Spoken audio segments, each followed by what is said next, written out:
At the beginning of at the beginning of our interviews, there's always a little conversation about the tape recorder. But I mean, it's all right now. Yeah, it's fine. Yeah.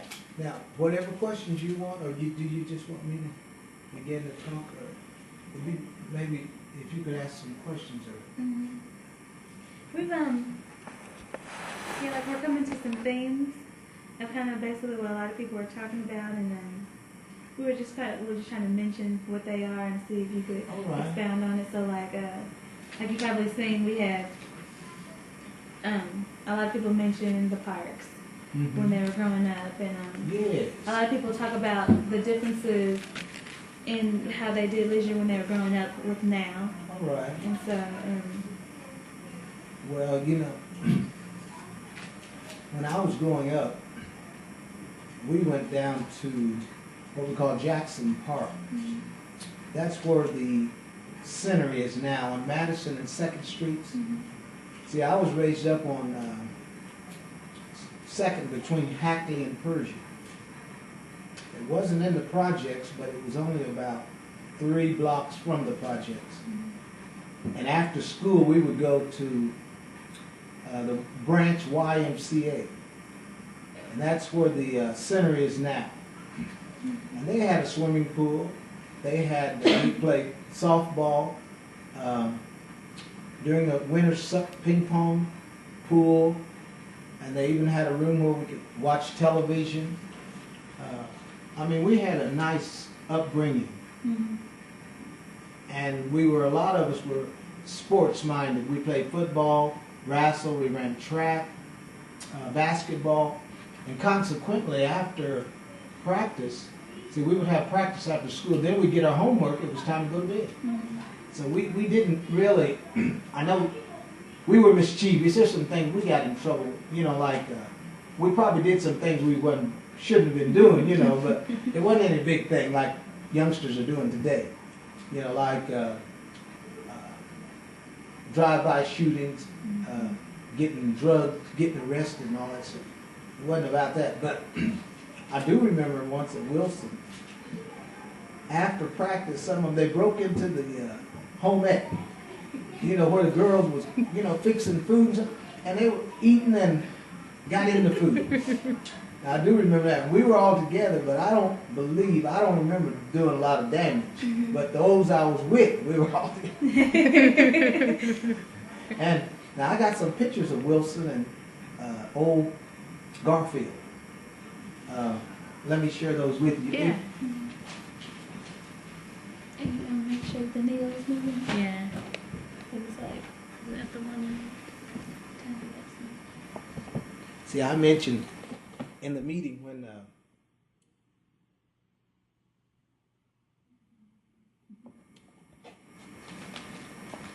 Yolanda Moses, Garfield. See, Garfield, when I was going, didn't look like it does now.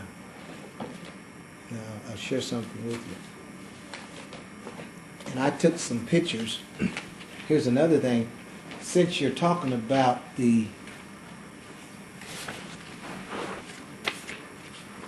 that's an old one at McKinley. It got wet. Since you're dealing with Middletown, I tell you, this is my wife. There's Mark and David. Now, I think David's in his 30s. He is on that picture, the one right above my head. Of course, he's older than that now. When did you meet your wife? I met my wife probably back in 60, I'm going to say 58 or 59, but we didn't get married until 63.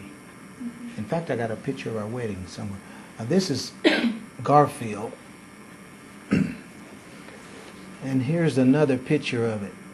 This was the old building, right? Madison would be out here, and this is looking east, and over this way would be south and north, etc. But behind it, this building, this is this right behind it. But that's how it looked when I attended. There's another picture. And this is Wilson, looking west. And they had the new building, which actually is, I think, the library now. And this is an apartment. This is looking at Garfield from the park, Heacon Park area, behind it. And actually what they had was a tunnel. You can go from the old building and you go under a tunnel to the new building. The newer one then. This is my wife and Mark. Now, Garfield's on Madison now, isn't it? Okay. But it always was on Madison. Oh, okay. But I'm saying that they tore down the old building. This is McKinley again. This is the field house. And behind, there's a ball recreation field right behind the field house. There's a picture of McKinley. It's no more. They tore it down. And where was it? Where did this used to be? McKinley, it was right beside the field house. And you know the new Central? Well, it would have been approximately between the two buildings. And you could see, I got some pictures. The football stadium is almost directly behind McKinley. If you face it from Walnut Street and you're looking west, and it wasn't too far from the field house.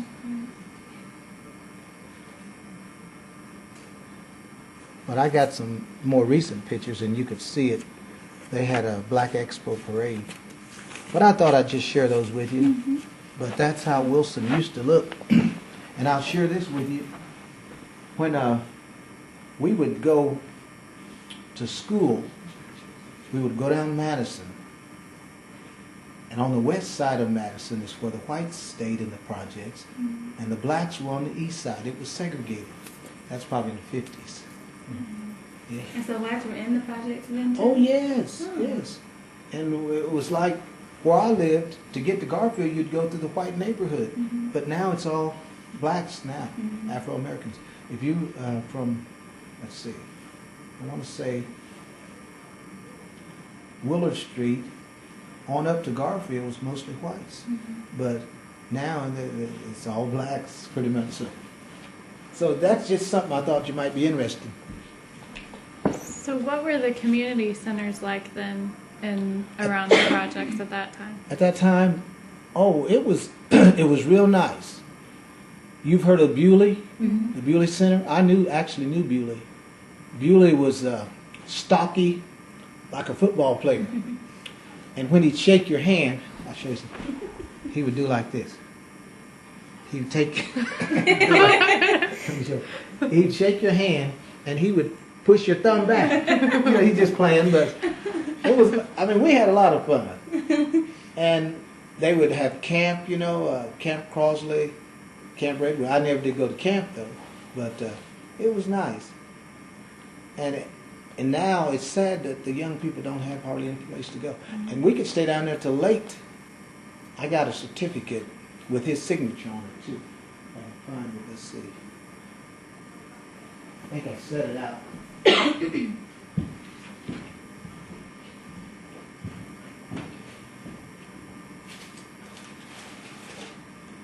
Now, since there were black families and white families in the projects, were the community centers segregated yes, too? Or, okay, like today.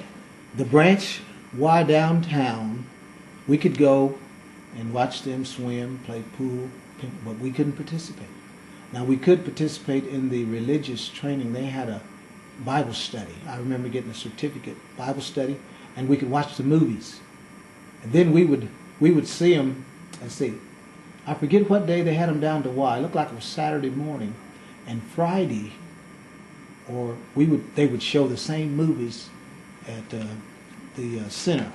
Well, we call it was the branch Y. And but that's the way life was, and that didn't bother us or anything. We just had a good time. I heard that Bewley had a different name. It used to have a different name, or something was, what was it? Something was there.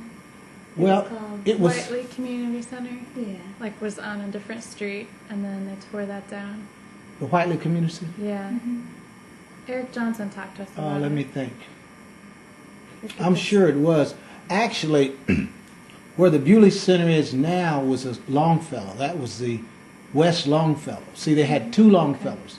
They had the West, I'm sorry, let me think.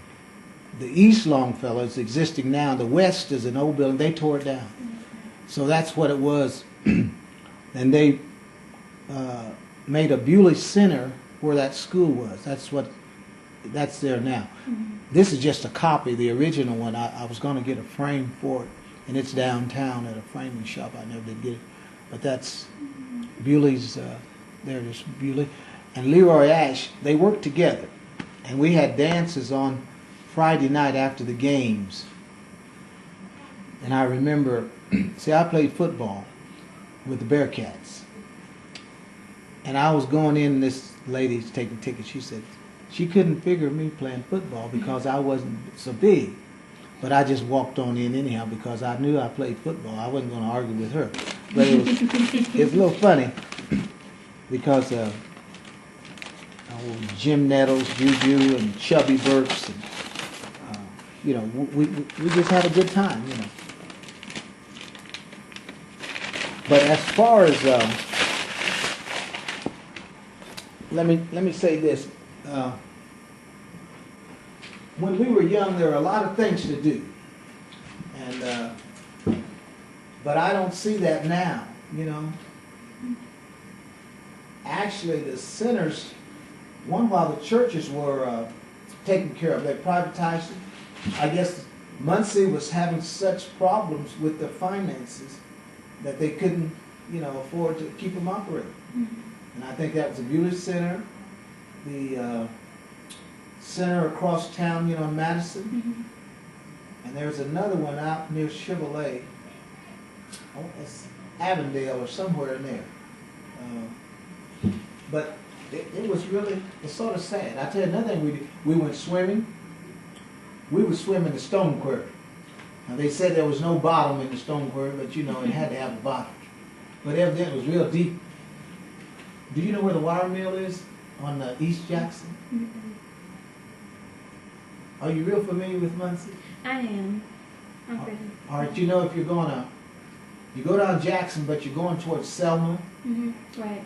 Well, you'll cross the bridge, the White River, and there's a turn if you're going to Whiteley, right to left, Ball Road. Well, just keep going, and right on the left there's a wire mill, Indiana Steel and Wire. Well, on the right side, if you go back in there, behind there's a stone quarry. I mean, it's not very far, and the water used to just be pretty bluish green, and we would swim in that, you know. So, is that near the bypass? Is it like past Nyes? It's not that far out. Let's see. As soon as you cross, I'll tell you another. As soon as you cross that bridge, if you pull your car in to the right, there's a little area, and walk back in there parallel with the river, and on the left side, that's where it would be. Okay. But as far as leisure, I believe we had more back then than the young people have today. And we would watch the whites. They would swim downtown, but we couldn't swim. We couldn't play ping pong, pool, or anything. But we could go. You know, they didn't keep us out.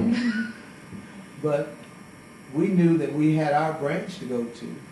So, and a lot of people aren't aware of that, you know. So you said you guys were like, you said that was like normal, like that was just how things were. Oh yeah. So did it make you like feel? No, because that was a way of life then. You know, we knew. I mean, we had feelings probably that we knew it wasn't right. It wasn't justice, but there was nothing we could do about it. In fact, Bewley, he took a group to Toohey's Pool and integrated it, so to speak, because it was segregated. You know. I wasn't with the group, but I remember, you know, it happened. But he really did a lot for us, you know, Bewley, and especially young people.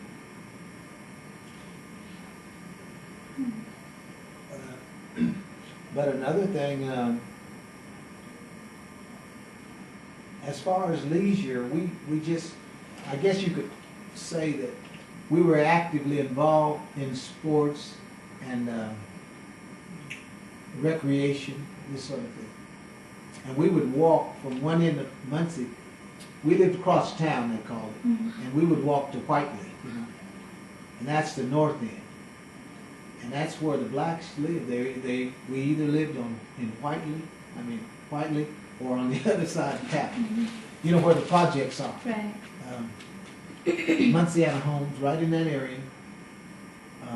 Or industry, and that's going back towards 5 Points and the a little east. Macedonia, Willard, Kirby, 5th, 6th, and 7th, 8th, back in there. So we had a good time. We didn't always do right. I remember when we were young, we would go in the park and start smoking and things like that. Things that we didn't have any business doing. That's what we did. Which park was that? That was Heaton Park, Okay. right behind Garfield. See, by us living on the south side of Muncie, that's where we went. And 4th of July and special occasions, we'd go to McCullough Park. And that's where they had the fireworks.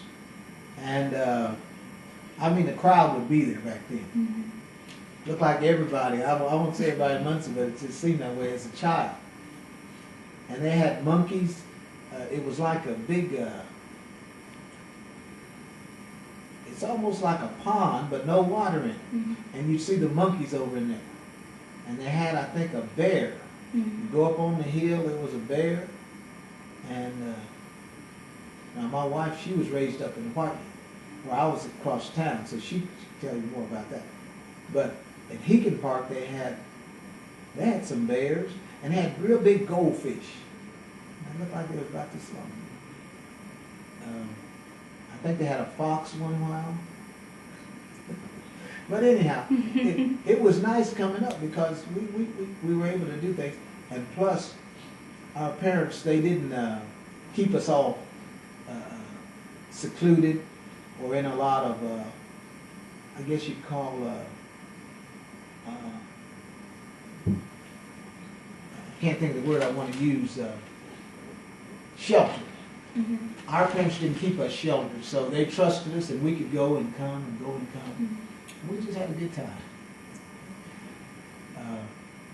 Now, as far as now, I don't see a lot of that happening. I don't see families being close together like they used to be.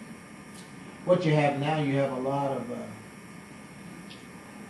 parents, single parents, the father's not in the home. You have a lot of drug problems.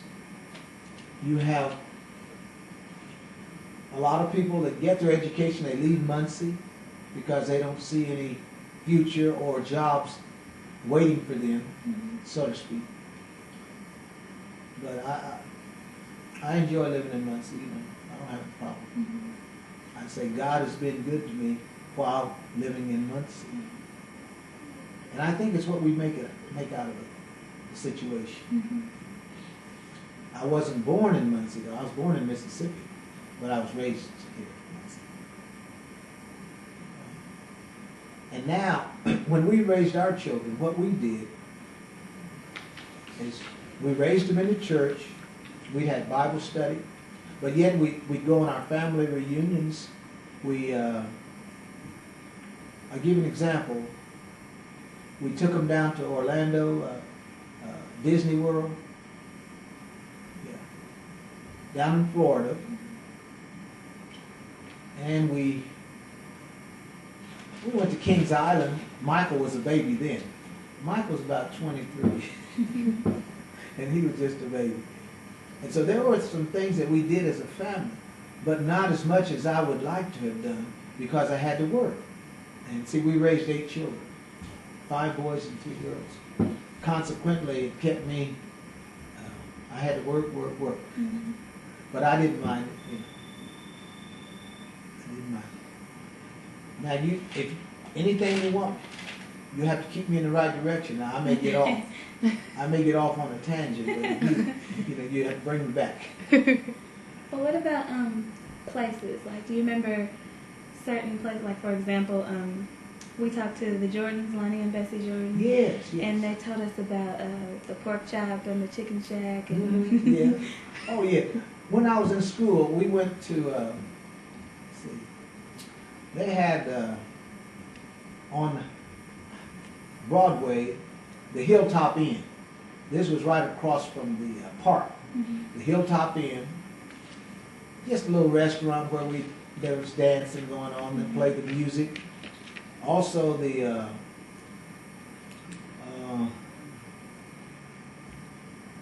think there was one called The Hole in the Ground. And the same one Bessie and Lonnie mentioned. There was I think they changed the name Paradise Inn. What was one of the names of it that you mentioned? Pork chop. Pork Chop Inn and The chicken shack. Chicken Shack. I think. I think Eric Johnson did something about parrots. Where? Parrots? Oh yeah, Parrots was more of a grocery store. Oh, okay. It was out there, you know where Mom's is? Mm-hmm. On Highland near Gavin. Okay. That was Parrots, unless it's something else. That's the only thing I remember about Parrots. Okay. But there was the Paradise Inn, and at that time I was probably in the 8th or 9th grade. And we would play ping pong. No, not ping pong,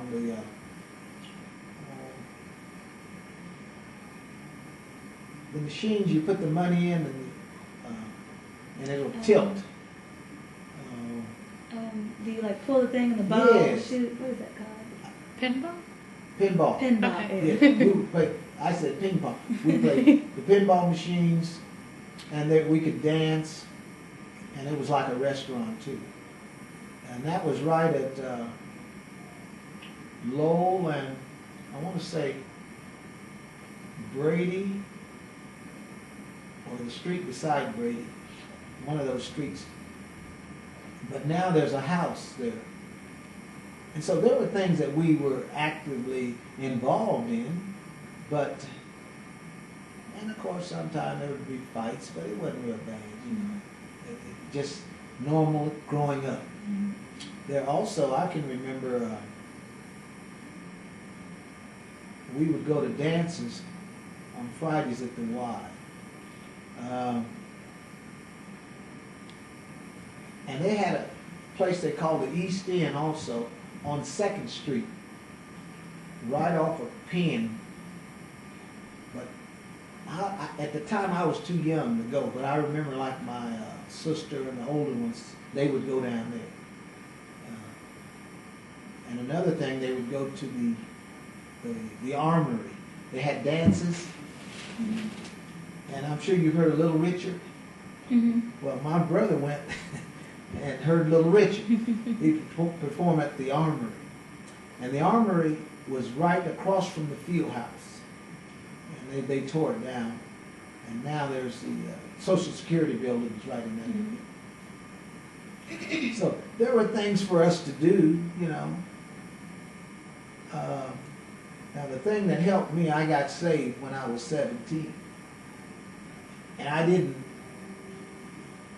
after I got saved, I didn't have a mind to go to those places, you know. Mm-hmm. Because a lot of time what was going on is drinking and carousing around and things that wasn't right, you know. And so when I got saved, that the Lord delivered me from that. But I didn't, you know, I mean, I'm not saying that in a judgmental or a way to put others down, but because I was out there and I was enjoying myself and I was doing like anybody else. But those are about the only ones I could think of, actually. That place, Hilltop Inn, is that still there? Oh, no. Oh, okay. You know where the Hudson rental place is on Broadway? It's a hill. Well, you know where the Bewley Center is? Mm-hmm. If you go down Broadway about a block, it was right in that area, on the same side of the Bewley Center. And it was a Hilltop Inn. I think that's the right, I think I got the right name for it. Because there's a place, I was just driving in the area trying to get familiar with some of the streets that I've heard of, and there's a place if you go past Willard and kind of veer off to the left, and it's neon. And I thought it said Hilltop, and I might be wrong, but it's like a neon sign. It looks like a little motel though, so I didn't know if that was the same place or not. Let me think now. If you go down Willard, If you go down Madison and you pass Willard and kind of veer off to the left, because there's kind of like a little funky turning section. Oh yes. And if you go, That's a motel. okay, Yeah, that's actually what that's called, Madison. okay, If you stay on, go down the main, that used to be the main drag of Muncie years ago, Madison Street. Mhm. Isn't that the same street that the center's on? right, All right, if you stay on that, that's Madison. And as you leave, it bears into the bypass. yeah, And if you stay on it, it'll go to take you to Anderson, Daleville, and then Anderson. You'll go under I-69. Mhm. But Madison used to be the main, when we were in high school, that was the main street. And they had Carter's, let's see, drive-in, you know, where they get the burgers and all that stuff. Mhm. Did you guys go there a lot? Pardon? Did you guys go to Carter's a lot? I didn't, but a lot of the people in school, they did. I didn't go a lot because mostly they had a car, you know, they'd have a car, they'd drive it, and then they talk about these burgers and all. When I got one, I didn't enjoy it that much. I don't think I put the stuff on it that I should have, but yes, Carter's, that was on the south end of Muncie. And there was another restaurant, Orr's, which was near the field house. And that they would go to that too, but it was mainly, the blacks didn't go, but some of the white students, they would go to Orr's driving. But now another thing I did go, my wife and I went to our family class reunion. And I must confess that was the first one I attended after 40-some years. But I'm glad I went. And I enjoyed it. It was at the Springwater Park. And this is, you can look this over. These are the ones that have passed away. But Did you go to Central? oh yes. See, when I was in high school, Central was the only school to go to, really. Oh, okay. Yeah, see, I was back, when I was a senior, they were building Southside. Burris was in existence, but Burris was more like a private school. It was for those in the West Side, probably the professors at Ball State, their students, their children, and all of that. Burris is K through 12. It's a lab school with Ball State. It's not in with the Muncie Public Schools. But Central that was it, and we wouldn't have had it any other way. So there's a book, and I got a picture of Central. I'm trying to think.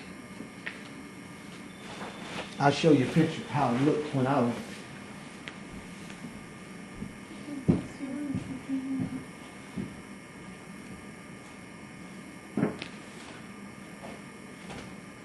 So they sent this to you for your reunion, or No. was this when you actually? Well, yeah, they mailed it to me, but my wife and I took a picture, and I don't know where that picture is. And they showed the high school in the background, a picture of Central. I'm going to try to find what it looked like when I was there. The park, where was that? Is that in Muncie? Yeah, Springwater Park. I'll tell you what, are you familiar with Centennial? Mm-hmm. Or if you go east on Centennial and you cross the Muncie bypass, go about 3 or 4 blocks, it's right over there. Actually, it's a union, it's a local 287's union. That's one of yours. And that's where they had it. And I've been at some wedding receptions out there too. Let me see. But I must confess that was the first one I attended, and it was really nice. I'm trying to find a picture of what Central looked like. And did you know, are you familiar with the Star Press building downtown? Yes. That's where Central was when I was in high school. Okay. Here it is. That's what it looked like. It had 4 floors, and right over here across the street would be the United Methodist, High Street United Methodist Church. And there was a bank. Bank 1 is right next to it now. Let's see. I don't think a bank. There was something across the street, some type of bank. But And after school, like when you got out at Muncie Central. what did I do when I Yeah. got out of school? You mean the summer or? Like just after the school day was over. Well, let me think. I went to Ball State for a year, elementary education curriculum, and I got to work in the Ball Hospital. At that time, they had 7 floors and the first and second med building. You know where the psych ward is? Well, that was the first and second medical, and so what I did, I kept working and going to school. Then I got married in '63. But wait a minute. After I left the hospital, I went to Warner Gear. They were, factory. They were making good money. I got married. Warner Gear had so many layoffs. I got laid off 3 times within a period of a year and 4 months. So I left Warner Gear. I didn't feel there was enough security, and I went to Marsh in Yorktown in produce. We made up cottage cheese. From there, I went to Westinghouse. And from there, I went to Delco Remy, or General Motors in Anderson. And I worked there for 33 years. And I transferred to Delphi Chassis in Dayton, Ohio for 4 years, and I retired. And so that gave me 37 years factory work. But I just kept busy and going to school too. I went to Bible college after I left. Let me see. Well, when I got married, I just kept on going to school. You mentioned that you got saved when you were 17. Yes. So what kind of things, like how did your recreation change? Like what kind of things did you do? When I got saved, they were like, it was a sanctified church, holiness, and they told us it's like separated from the world. And so basically what we did is church was all of our life, We would go to conventions, councils. I remember we went to Cleveland for a council meeting. I mean, that was a long way. But we enjoyed ourselves. We went up to Cleveland. And we went down to Cincinnati. We'd go to Indianapolis a lot, down there on Fall Creek. We would go to Anderson. We would fellowship churches. Once we went to Blue Ash, Ohio. I mean, church was all, that was our life, church. And we raised our children and kept them in church. We had Bible study like on Saturdays a lot of times. And when we would go, sometimes we would go on conventions, and that would almost be like our vacation, I'll give you an example. Back in the 80s, we went to California. I don't know if you're familiar with Lemoore, California. It's close to Fresno, and they have an army base out there. We drove our church bus out there and pulled a little U-Haul, and we saw the Grand Canyon.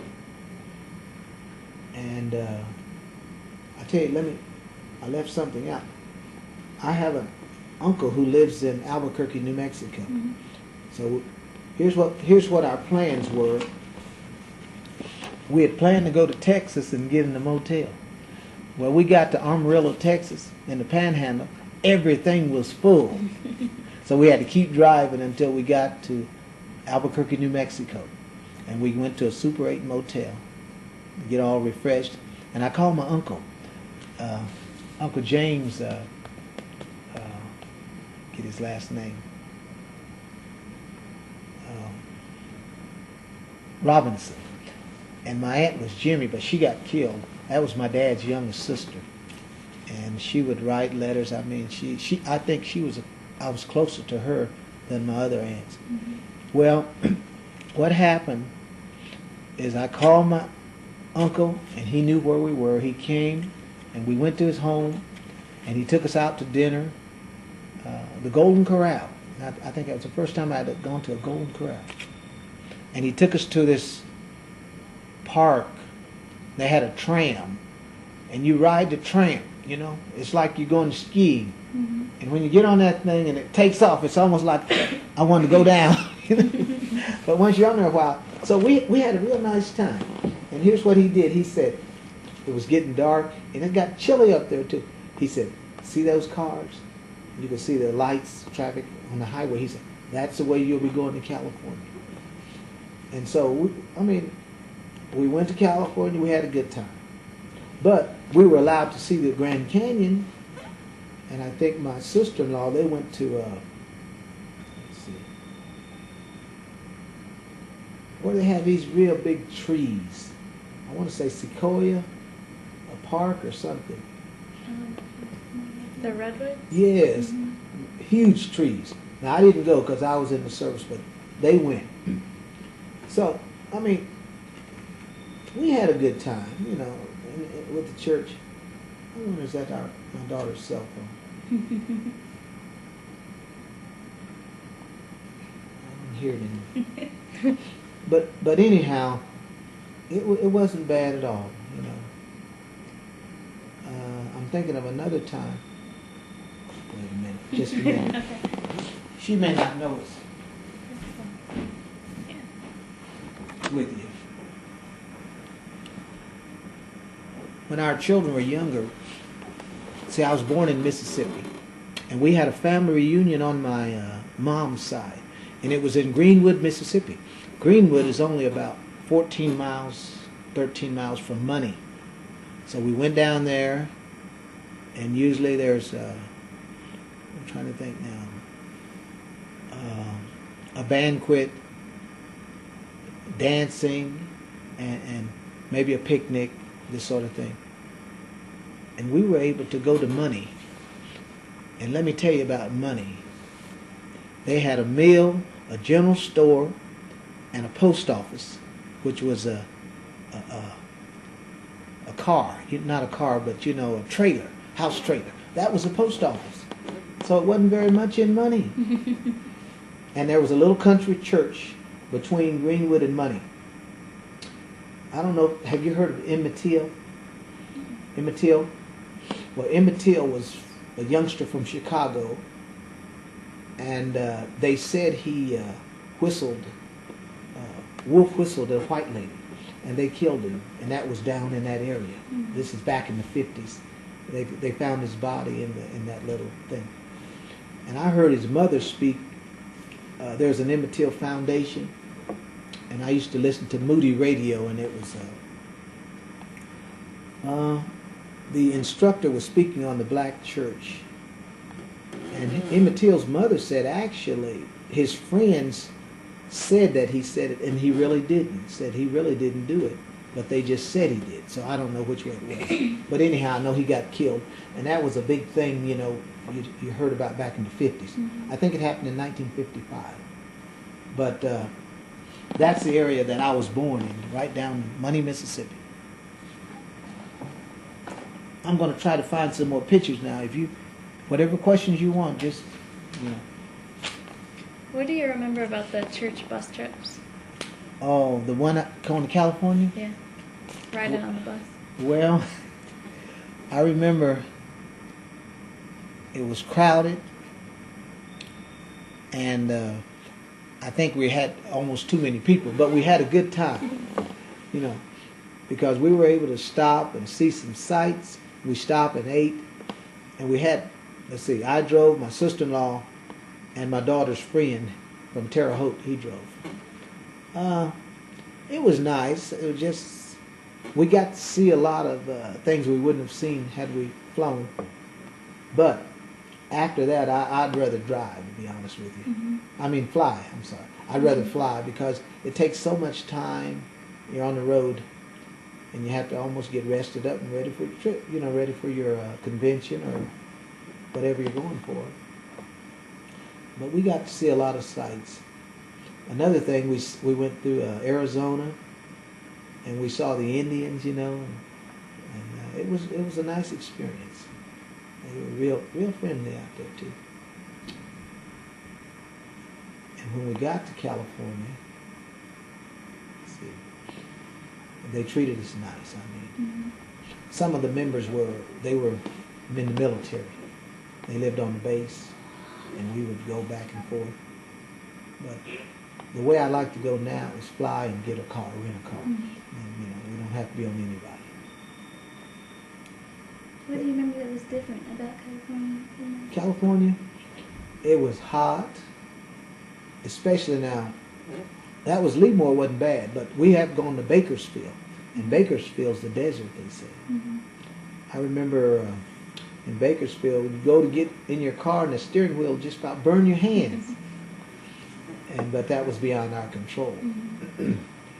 And it was just, we enjoyed the service, and then they treated us real nice. I mean, it's just, it's hard to explain it. You know, you just, another family, your spiritual family. It's just the closeness that we have with, you know, God's people. And we sing together, we preach, we teach, or hear someone else teaching to us. Just a nice experience. Plenty good food also. Do you remember building friendships with people at church? Oh, yes. Yes. Actually, there are some minister friends of mine now that I knew back in the 60s. Duncan's. There's a Dr. Duncan and his wife. They come on television. They're out of Indianapolis. Yeah. You know him? Yeah. Are you talking about Zion? No, his church is One Way. One Way. Okay. One Way Apostolic Church. And I remember back in the 60s, he wasn't preaching, but his brother, Bishop Willie Duncan, he was preaching. And now, Willie Duncan's a bishop. He has a school, Muskegon Bible Institute. And Dr. Duncan has got a big church. And so they're really going on. And it's like a small world, you know. Yeah. I was raised in apostolic churches, and I know what you mean when you say all the conventions. And oh, yeah, so you know what I'm talking about. Yeah. But one thing about it is so many organizations. I'll give you an example. The Pentecostal Assemblies of the World, the Pentecostal Churches of the Apostolic Faith, the Church of Lord Jesus Christ, Bishop Lawson, and Bishop Johnson, and then later Bishop Bonner. Let's see, yes, Bishop Bonner. Now, he's not the presiding now, but he was. See, I have an aunt up in Detroit, and she's a member of the Solomon's Temple up there. Well, but you know, the Church of God in Christ, they're pretty much out of Memphis, and they're more together. But still, we're all God's people, you know. That's the good part.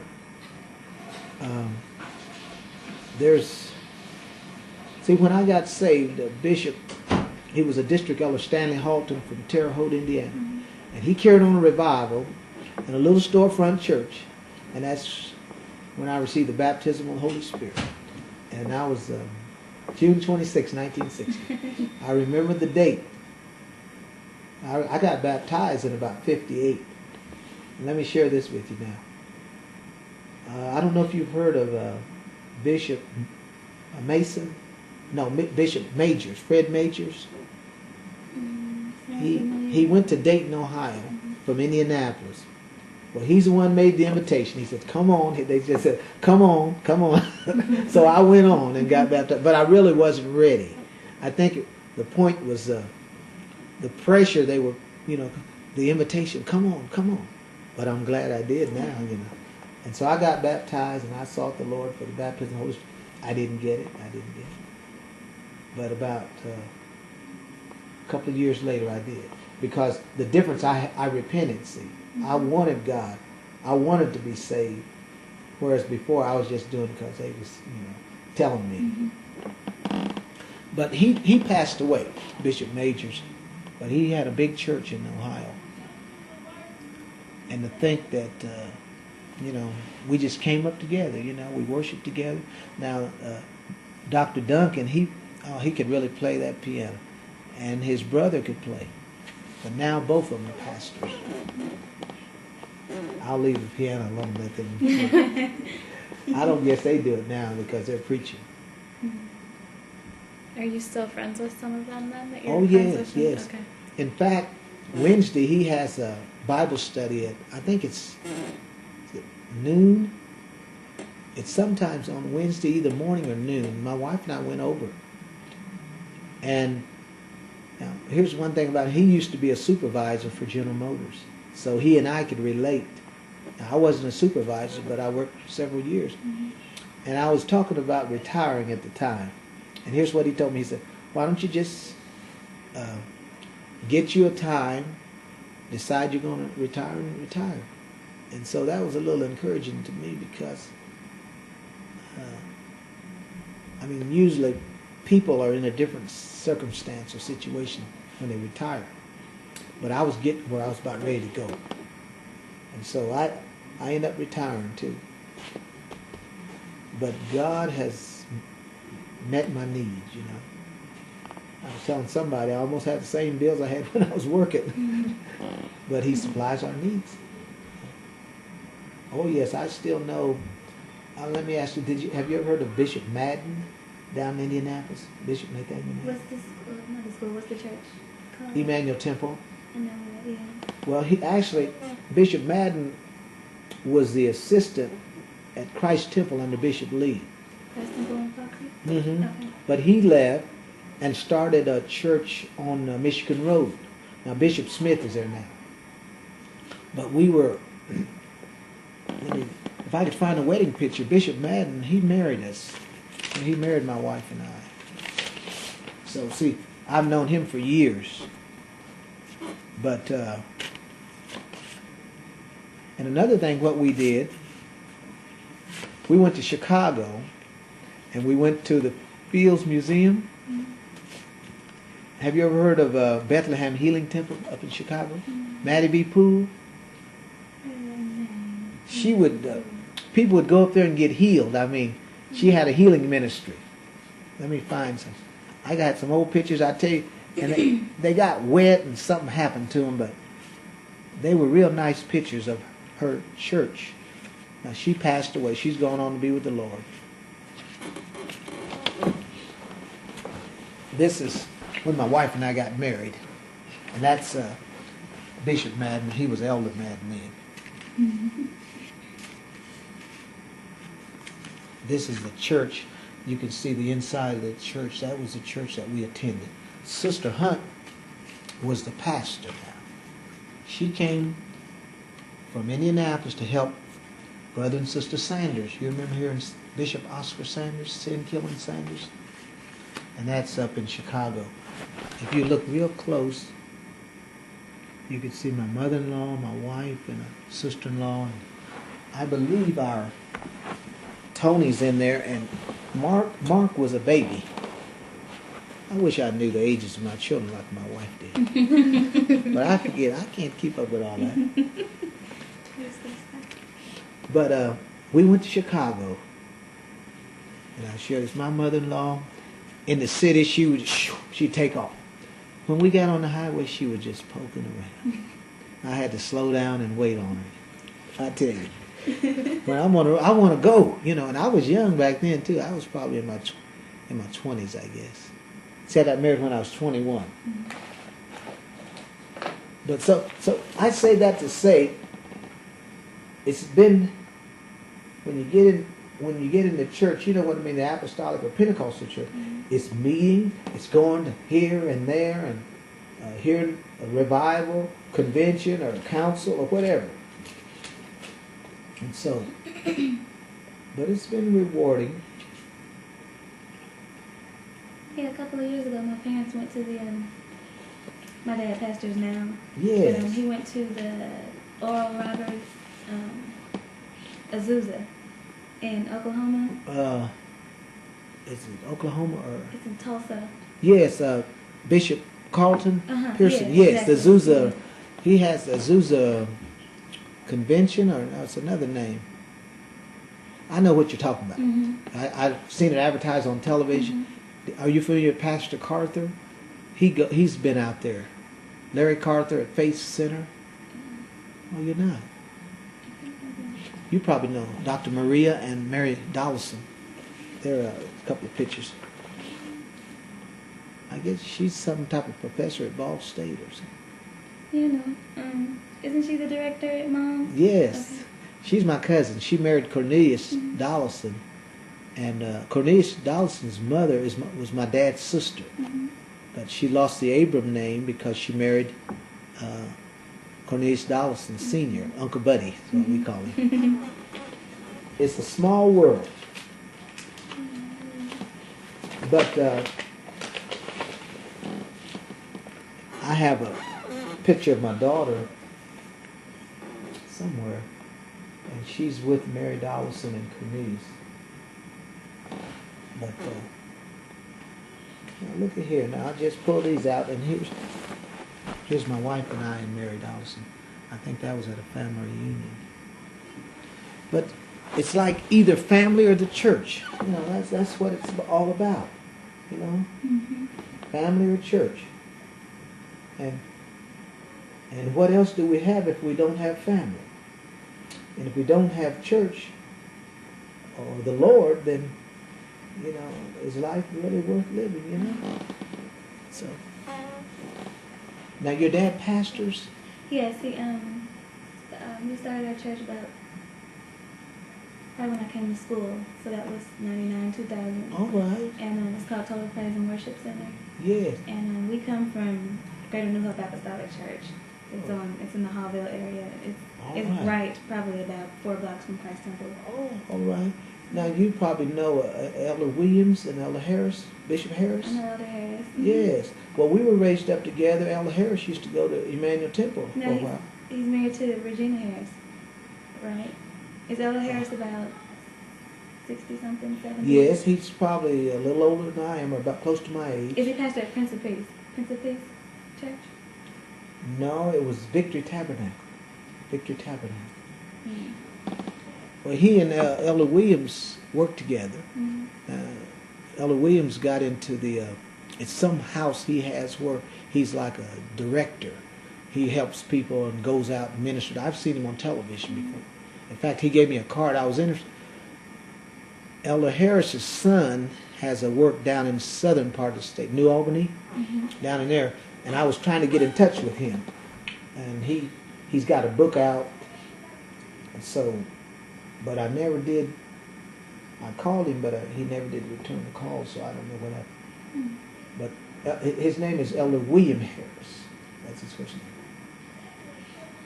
And I don't know, every year I think they have a dinner or something. They invited us down, and it was real nice. But we were sort of raised up under Bishop Madden. But that Hogville and that sort of rough area, yes. Over by Riverside Park. Now, I think that's where Elder Williams ministers. Now, Elder Harris, I don't think his church is there. I'm not sure where. But he used to be over near 38th Street. If you go over a few blocks from 38th, that's where his church was. There's the grandchildren. Let me ask you this now. Do you know Dr. Abram, Sam Abram? Yes, we know who he is. We actually are trying to get in contact with him. Yeah, there he is. Here, Mike, his son. He's my first cousin, Sam. And he's got his wife, Millie. I think she was a beautician, but... He's over the okay? Yes. Okay, yeah. He used to be the superintendent of Muncie schools. Now, this is my aunt that got killed. And Jimmy, she was... They have a son who lived in Tucson, and they were leaving, and the van flipped over and threw her out of the van and killed her. This is my Uncle James, and now he's still living, but he has some health problems as a result of that, taking a lot of medication and everything. But it was a sad situation.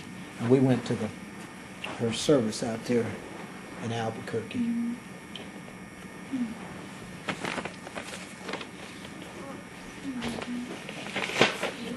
So we've had a nice time, as far as leisure. But I imagine there was more we could have done. But thank God we were able to do what we did. Would you consider like singing in the choir and just like ushering, just the things that you don't have to do that you do? Would you consider that like leisure? In a certain sense, I would say if a person really enjoyed it, I would say that would be a type of leisure. I never did. I've been in the choir before years ago, but I never did usher. And I don't think I have too much of a singing voice, but I was in the choir. When Bishop Madden was our pastor and we would travel. See, actually what he did, he was assistant at Indianapolis, Christ Temple, and he would had the Muncie church. He came down, after Sister Hunt passed away, he became our pastor in the Muncie church. And then now Bishop Smith has the church. But we had a good time though. We would go and sing, and we had a nice group of young people. And the sad part is some of them, they got to backsliding and, left the church. But there was still a group that continued on, but a lot of them left, That was a sad situation. In fact, I got a picture at our church with a nice group of us. I wasn't on it because I took the picture, but we had a nice group. And it looks like some of the young people, it's hard for them to, come to the Lord. It's a sad situation. Did you get close to people in the choir? Yes, we were close because we would sing and we would eat together and we would work at the church. Work on the roof, whatever. It was just, we did a lot ourselves, and that even made us closer. Somewhat of a solidarity situation because we worked and we prayed, took communion together. There's a lot of things we did. But as we get older, people tend to go their separate ways. Like you have maybe some will become pastors, some will pass away, some will move away, in all these situations. Is there anybody in particular that you remember like from childhood that you're still friends with now? From childhood? Yes, well, I would say if you go back to about junior high or high school, there's a Frank Wilson. He moved to California. And his dad, Reverend Wilson, he puts up the flagpoles. He's got a business, and he's a member of Calvary Baptist. Well, it might have been a year ago that the group that sang, Troy Washington, Margot Middleton, and Jimmy Smith. See, Muncie used to have a doctor by the name of Dr. Smith, a black doctor, and Jimmy Smith's his son. Well, they got together, and Frank Wilson was there, and he gave me his card and his email. Now, he was a doctor out in California. He retired. So we're still friends. In fact, we played football together. Frank Wilson. I'm trying to think who else. Sonny Morrow. Sonny Morrow, we played football together. Now, you still see him in Muncie. He had a brother, though. He died, Eddie Morrow. He was one of the football players, but he was a little smaller, but he was in there. And one thing about Eddie Morrow, I think he took it a little too hard. Once he was a quarterback, maybe like a second or third string. And I think I didn't block my man or something happened. And he got on me about that. But, we were out to have a good time. We wanted to win, but you don't win all the time. And I think he took it a little too hard. And he was some type of, I don't know, was he an engineer or something out west, and he died. They brought his body back here and then buried him. But so, we're still close, but we don't see one another like we used to. I'll tell you another. Pastor Mitchell, you know him? Royce Mitchell.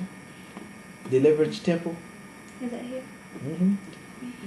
Let me see. Well, I'll tell you. Are you familiar with Christ Temple, Muncie? That's where I go. Yeah. Or at Bishop Melvin? Yeah. Do you know where Christ Temple used to be? Mm-hmm. Well, Christ Temple hasn't always been there.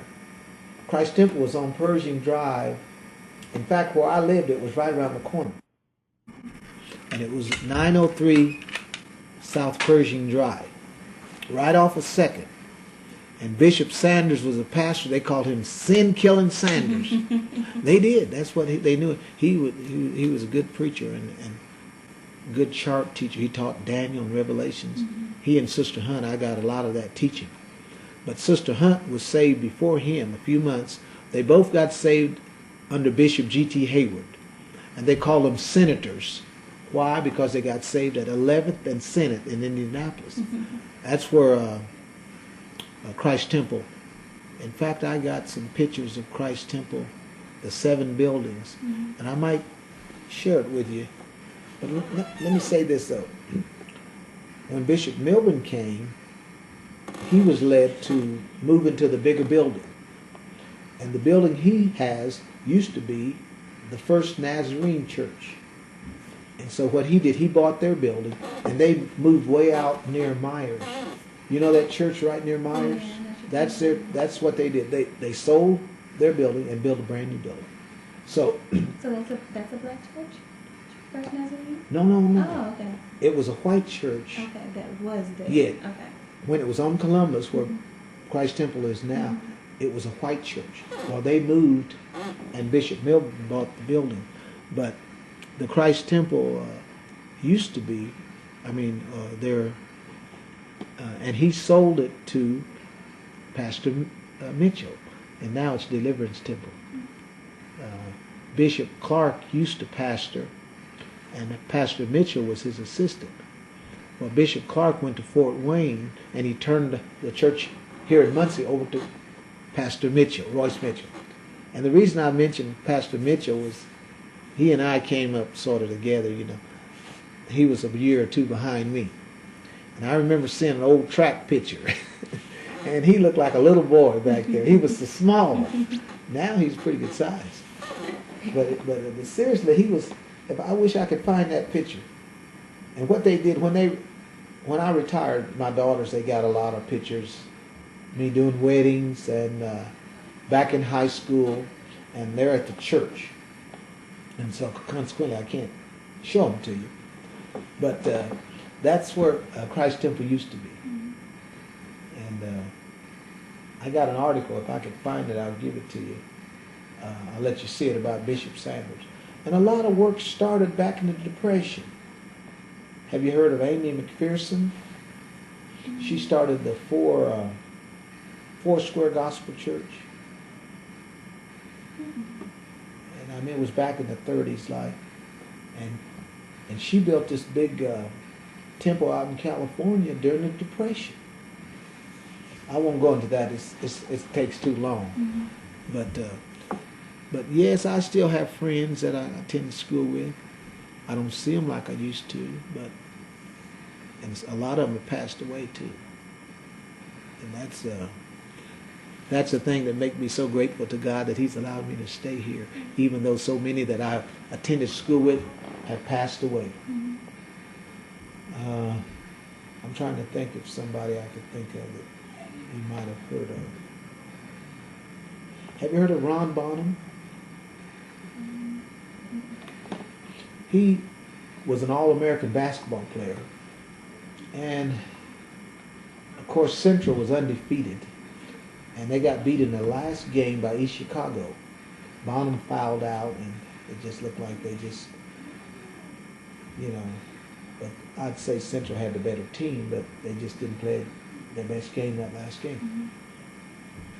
But he was an All-American. He went to University of Cincinnati. Then I think for the Cincinnati Royals or the Boston Celtics. But he came from Muncie. He was a year in front of me. I'm trying to think. Jim Nettles. Have you heard of Jim Nettles? He played football for University of Wisconsin. And then he played for the Los Angeles Rams. You're probably too young to remember those old times. Let me see if I can think of anybody else. You've heard of Oscar Robertson, the big O. He played for Christmas Addicts, Indianapolis. So my grandmother went, but I can't. They won the state back to back. I don't know. You're going to have to check out some of these. Where are you from, Sarah? Fort Wayne. Oh, yeah. Fort Wayne, Green Archers. What was that name? The South Side. What's their name? Southside High School? What's Yeah, their, but the name of the team. I don't know. My cousin went to school at Southside. Well, wait. Did you go to Southside too? No, I went to Northrop. I've heard of Northrop. There was when I was in football, we played a team of called. Is there a North Side? Mm-hmm. Yeah, my mom graduated from there. Northside Redskins? No, it wasn't Redskins. It was another. Fort Wayne. Anyhow, we played them in football. I think they had a good player, T.C. Williams or somebody. See, what we would do is practice the plays that our opponents would have. But the Green Archers, I believe, they had a huge player, and they won the state back when I was probably in junior high school. I mean, they had a tall player, and Fort Wayne, they had a good team. Might be Southside Archer. Yeah, I think that's the name of it. But anyhow, I always liked to go to Fort Wayne when I was young. And when I was going to Ball State, it was some real nice, co-eds from Fort Wayne. They treat you nice. I like to go up there. Let me see. Have you heard of a Bishop Gregg up there, Hobart Gregg? No. What church? King's Chapel on Jefferson. It used to be a skating rink, and they turned it into a church. Have you heard of Carmichael? He's a mortician. What's his first name? Can't even think his name. Anyhow, Carmichael. And he's talking about building a establishment here in Muncie as well as Fort Wayne. In fact, there's a funeral tomorrow, and he's got the body. He does good business, even though he's in Fort Wayne. Mm-hmm. Where's his location? He's on Jefferson. Okay. I'm trying to think. He used to be with Golder. It used to be Carmichael and Golder. Well, he went to Fort Wayne, and Golder's still in Muncie. I'm trying to think. Bishop Gregg used to be at Christ Temple in Muncie, where Pastor Melvin's church. Mm-hmm. And he was either a principal, he was a teacher, then I think he became a principal or got an administration. And he said he had one of the most successful school systems going. Then he retired. I guess they had too many teachers. They gave him a good deal. In fact, I'm going to give an altar call up there. I think is it May? April or May or sometime. Coming up. We go up there from time to time. Have a good time. And he's from around Connorsville, I believe. Connorsville. Mm-hmm. But he's very intelligent. He attended Ball State, so I guess that's why he ended up in Muncie. And he's got a testimony. He died. He was out for so long. God brought him back. Bishop Hobart Gregg. Now, let you ask some more questions. I tell you, sometimes I'll get off. It's okay. It's okay. But it's still, hopefully it's related to some information that'll help with this project. No, definitely. So would you say, like, just kind of being with people that you like to be with and people that you love would be like a type of leisure, just being with one another? Yes, sort of going out to dinner and just traveling together, just fellowshipping. See, I think one of the things about life is we get too busy, in a hurry, doing our own things, and we don't take time out for people. And that's what life is all about, people. When you look at the scriptures, God so loved the world that he gave his only begotten Son, that whosoever believeth in him shall not perish but have everlasting life. And so, God loves us so that he gave his Son for our redemption and our salvation. The price, his blood that was a price. And so, when you look at that, I think we should take more time out with people. And I like to take time out with people. Sometimes I don't maybe do it enough, but when you look at raising a big family, you know, you got to do sometimes your own thing.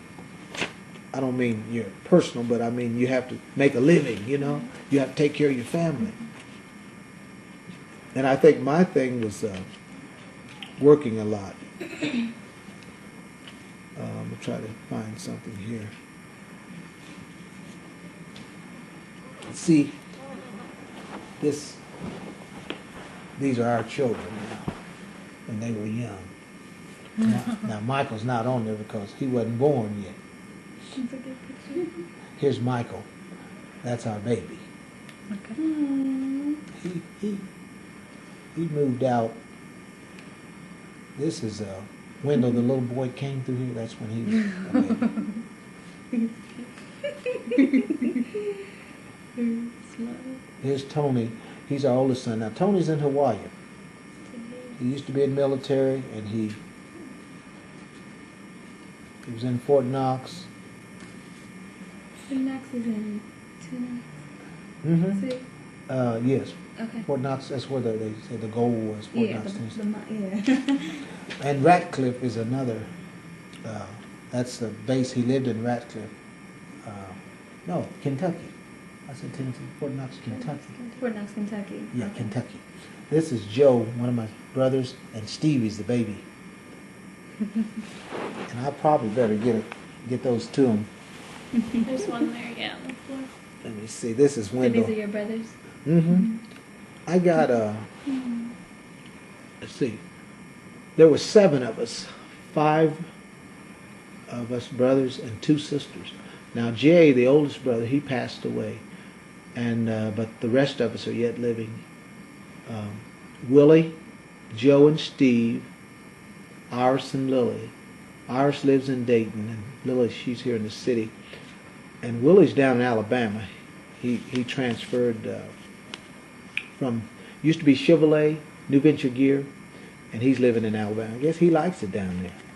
I don't hardly hear from him, though. Somebody, my sister, they said he calls her once in a while. You know, but he don't call me. Now see, but I love him though.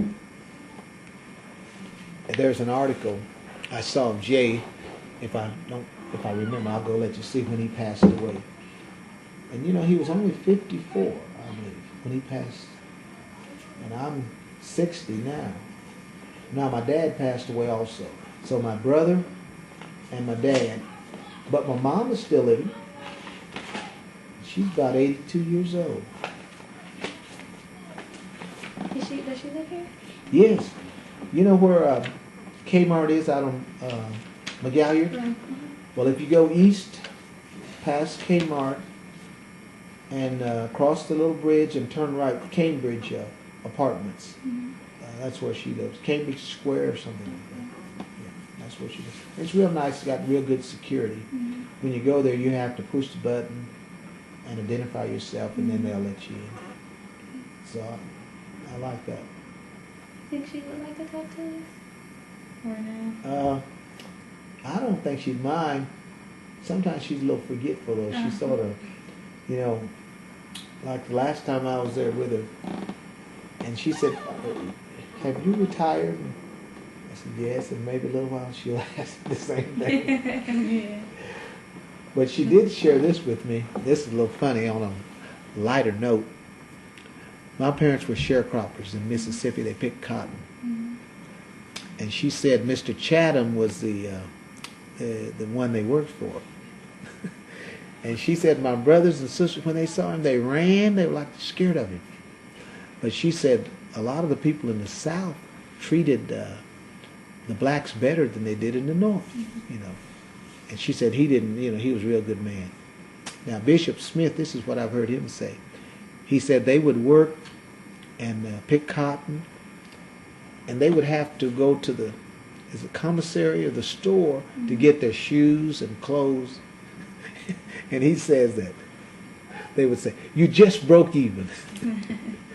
You know, no matter what, it's like about every year, you just broke even. In other words, the money that you made picking cotton just paid for what you owed us. And I asked my mother about that. She said, no, they didn't have anything like that. But she said, I guess it was Jay and Iris. They were scared of Mr. Chatham. And she said he did a lot of walking. But anyhow, my mom said they treated him nice down there. So we had it real nice. My parents had it nice. But see, I was too young to... The general said, I think he started like this. I guess he had to work. But when I was young, my parents ended up migrating to Muncie. And so consequently, I missed out picking cotton. I don't know what, and I'm glad too. But I will work, now don't get me wrong. But I used to shine shoes too, I forgot to tell you about that. There was a barber at Van Deusen's downtown. Used to be across from the City Hall. What do you think? You know where First Merchants is? Their parking lot. Well, there was a public library, and across the street from the parking lot of Merchants, that's where Van Deusen's had his barber shop and had his, I worked in there and shined shoes too. So, I've been working a long time. I used to cut grass for a doctor out on the highway, Dr. Peacock, and the Kimbroughs. And I don't know, have you heard of Emily Kimbrough and Cornelia Skinner? Well, there was a book written. She wrote a book or something. She's well known, an author, and I think they had a movie about them. But she was related to the Kimbroughs. And it used to be right along Washington and Hackley. There's some older homes. That was a real nice district years ago. And then things shifted to the west part of Muncie, Westwood. But they'll have a festival. What do they call that? Oh, Washington Street Festival or something like that. Yeah, I think I've been in that area on Hackley. Yeah. Like if you go down Willard, there's Hackley. If you go back down like north. Yeah, going north. Yeah, and they block it off. Yeah, there's this huge house with big columns. Yeah. Mm-hmm. Well, see, those homes way back, they were. That was the aristocratic area in Muncie years ago. And you're familiar with the Ball brothers, aren't you? Right. Yeah. And on let me see, what road is that?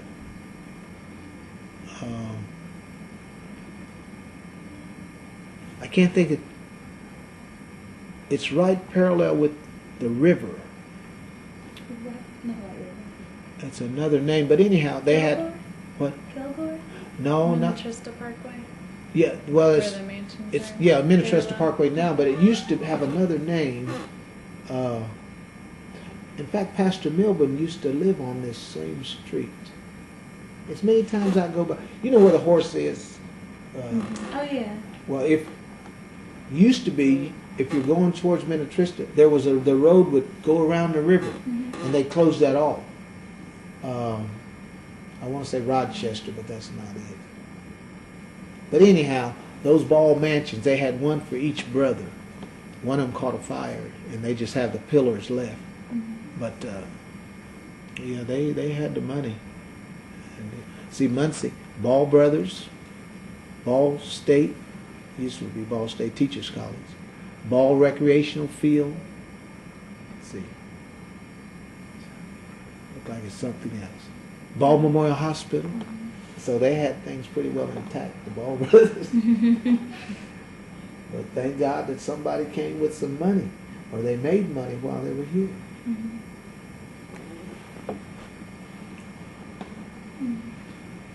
But I hope this information is helpful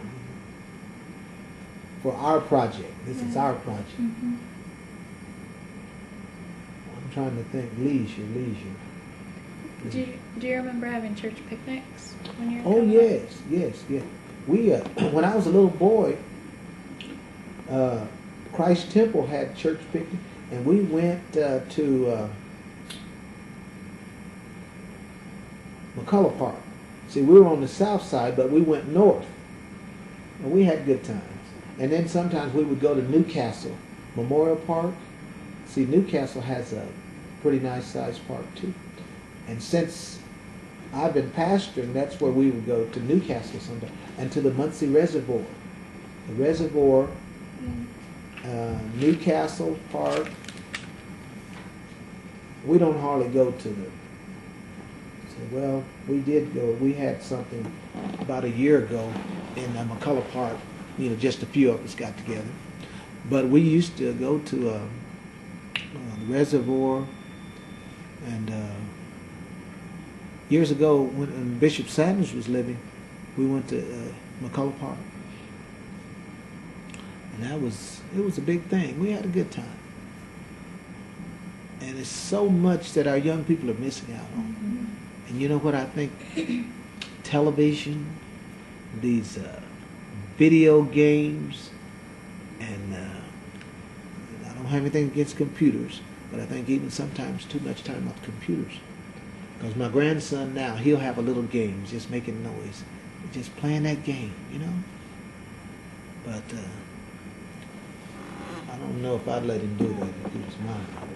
Mm-hmm. See, when we took our children to church, my wife could sit on a pew with them, and they had to behave. Mm-hmm. We wasn't going to take any stuff. And if any of them get out of line, here's what she might pinch them. My poor daughter, she had those pinch marks on her arm, and I don't think they were really that bad because we had them in order, and she'd subject to backhand and all that. But they knew how to act. But that helped them, that discipline. And now they love church. Now the girls, all three of the daughters are saved. But the boys they'll come to church, but it's like they're not committed like the daughters are. But I'm believing they're going to be all right, though. I'm believing God they're going to be saved, though. It's no doubt in my mind they're going to be saved. But it's a real nice experience raising a family. What kind of food did they have at the picnics? Food? Yeah. Usually hot dogs, maybe barbecue, ribs, hamburgers, and probably some type of salad like macaroni salad or potato salad and all that. And usually dessert like watermelon, and cake, pie, ice cream maybe. It's been a long time, but I feel that it's from my memory, things like that. What kind of games did you play? We used to play softball, maybe volleyball, maybe even. Hi. That's my wife, Lois.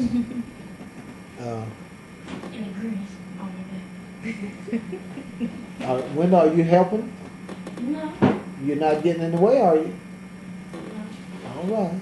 Just want to make sure. Let me think now. I might ask her the ages of our children. Maybe I better not put her on the spot. But they'd have good food at those picnics. Baked beans, maybe. I remember at the Y there was something going on, and Dr. Thomas, he was serving the baked beans. Have you heard of Dr. Thomas? He was a dentist. And he passed away. Mother Abram, Yes. how old what's the age of our children? You spit eyes on me. Running and sliding. How old is the baby, Michael? 23. Thank you. 29. I even know that. Maddie's 29. Darnetta's What? 30. Alicia's almost. Wendell, now wait, you can remember all of that? Yeah. How can And you? David is 33. Now, how do you know that and I forget? He's 34. That's Bishop Sanders. All right. Brian is like up in his 40s. Thank you for helping, Wendell. Thank you. Appreciate it. Brian's up in his 40s. You know what I This is I Finn wanna Killen. shoot that. Finn Killen. That's him, yes. And Jason did that. I got something else. You got me up at your buddy. You gonna get hit. Don't And he you was do a good friend of mine. I lived between his house and the church. See, he lived on the corner of She almost did now. 2nd and Hackley, Stop it, y'all. and his church was on Pershing. Well, say Hackley is here in 2nd, and you go up our street, and then his church was right there. So I knew him real well. Bishop Sanders, Oscar Sanders. In fact, I took some pictures of him. I might have let Hurley Goodall use them. You know, when they had the Black History Month a year ago. But he was a nice person. Now, let's see. What else we got here?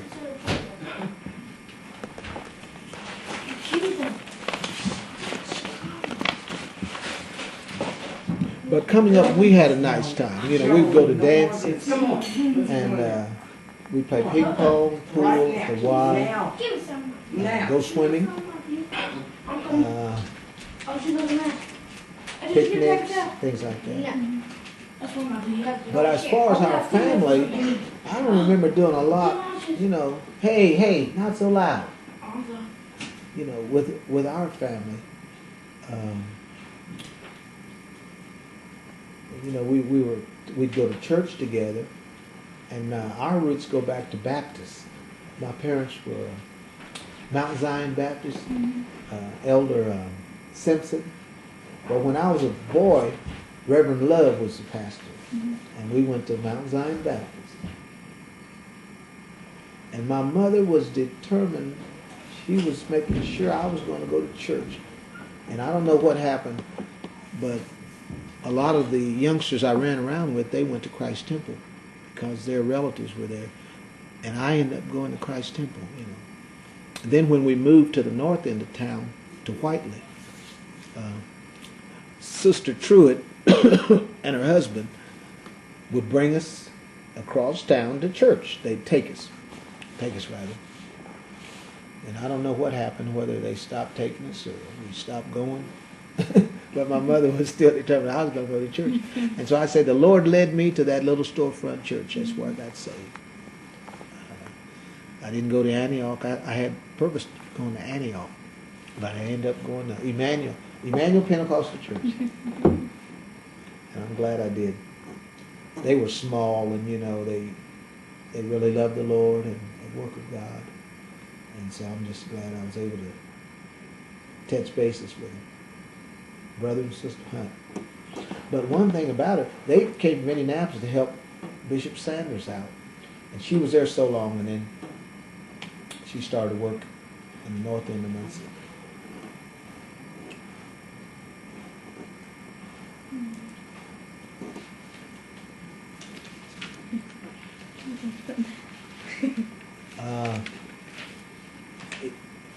Now I notice your outline. There were some things. If there's anything that you can include in the outline, just feel free to ask questions. I don't remember all of them, but I just remember scanning over them. Do you remember anyone in the neighborhood or in your family telling stories? Stories. Yeah. Like sitting on the porch telling stories, or Yeah, a little of that. But you know what? It was more of a scary thing. They would tell us about Black Annie and Blue Eyes and Bloody Bones and all this stuff. It was things like to scare us, you know. Do you remember any of the stories? No, not really, no. But I do remember Blue Eyes and Bloody Bones and Black Annie. And I'll tell you, a preacher mentioned that. Have you heard of Elder Hosea Barnes, Christ Temple Anderson? Well, he's from Muncie. He was at Christ Temple too under Bishop Sanders. And let me tell you something about him. Mother Young said when he was a little boy, she said he's going to be a preacher, and he became a preacher. And when she died, he did her service for homegoing. Well, his uncle, Pastor Armstead Barnes, went to Anderson. He was under Bishop Sanders too, and founded Christ Temple. Well, District Elder Hosea Barnes eventually became a pastor. And he lost his wife not too long ago. But he preached at our church, and he said Willard Street, I think he said the trees hung all over, and he said they would tell him about Black Annie. And I guess it's one of them things, when you go down Willard, you would run. And so I heard him mention that too. Something about Black Annie. Now I don't know who Black Annie was, but but it was mostly things that would sort of try to scare us. And I think I sort of dealt with our children that way a little too. Blue eyes and bloody bones. And there was a man called Sammy Terry. He used to come on television like Friday, and he sort of remind you of during the... Some of the ladies at Schaefer mentioned playing the dozens and... Oh, yeah. Well, yeah, they would be messing with fellow classmates about their mother, you know, your mama and all that kind of stuff. Yeah, they did that. But it wasn't nothing too bad, you know. They call it signifying, you know, messing with somebody. Yeah, they would do that. I remember a girl, they called her, what did they call her? Frida Bird Legs or something. I mean, and to me, her legs didn't look that bad, but they put them down, you know. I mean, it was almost like if you got a group and they wanted to pick on this person, they would really lay it on them, you know. And I didn't think that was fair, though. But I tell you, another friend I have is William Jackson. He and I were in elementary school together, and he went to Vietnam, and we're still friends, you know. I talked to him about getting together and going out to dinner. We haven't done it yet, but hopefully we will soon. But he's a good friend of mine. In fact, we played football together at McKinley too, in the 9th grade. And some of those pictures are at our church. Otherwise, I could show them to you, you know, on the football team. And another thing, I will confess, that was our first class reunion. And do you know, my wife and I were the only blacks there. And there was a nice group of us that graduated too. And that was it was a little sad, but we enjoyed ourselves, you know, but we'd like to see some of your fellow classmates to have been there. Were you ever in any clubs? No, I don't remember being in any clubs, no. Well, the boys' club, I was a member of the boys' club, and you know, at that time it was just the boys' club. Now it's the boys and girls club, and that was right down next to Garfield. There was Garfield, the boys' club, and the Marion Branch Library, and they've closed that library down. They use it for storage. Now, what I remember about, since you mentioned stories, I do remember we would go to the library and they would tell us stories, you know, the librarian would read, but I don't know I don't remember what story she was telling us. It's been so long. But I had some real good teachers. Just, maybe I didn't learn a whole lot. I had other things I think on my mind. What about the holidays? Holidays? Back then or now? Either. Both. Well, the holidays, I can remember Christmas, because that's when we were going to get something, you know, presents. So Christmas, and at church, we would have to memorize our recitations, our speeches. And so those memories are still with me. When we were youngsters, we'd have to, every year, you know, they'd work with us and we'd have to get up before the church or during the program and give. I can remember one now. Bells of Christmas sweetly ring, telling of a newborn king. Angels now proclaim his birth, glorious tidings, peace on earth. That's it. And then we did our children the same way, you know, they had to get up, tell.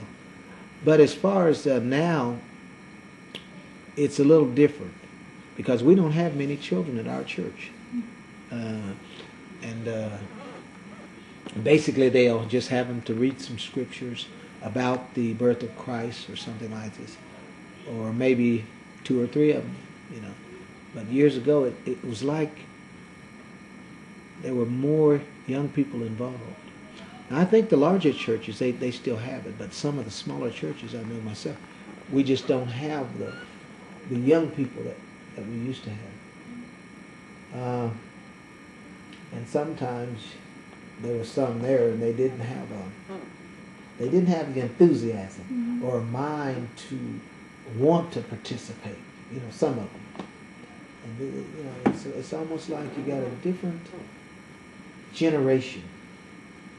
And a different, but I could see sometimes maybe you have some of the children, they only have a mother in their lives, their father's not there, and they're probably dealing with issues, school, growing up, and things that I wouldn't personally know about, but you know, we just have to journey on, you know. And do what we can. But we're available. I did get a call, I believe it was yesterday. It's my son's ex-girlfriend called and said her grandfather was in the hospital. And so I went out to see him and prayed with him, and I led him through a salvation prayer. Mr. Rhodes, and I need to check on him. So, you know, it's something it's like something to do all the time. You know. I preached at Elder Lawson's church, was that a couple of Sundays ago? No, wait a minute.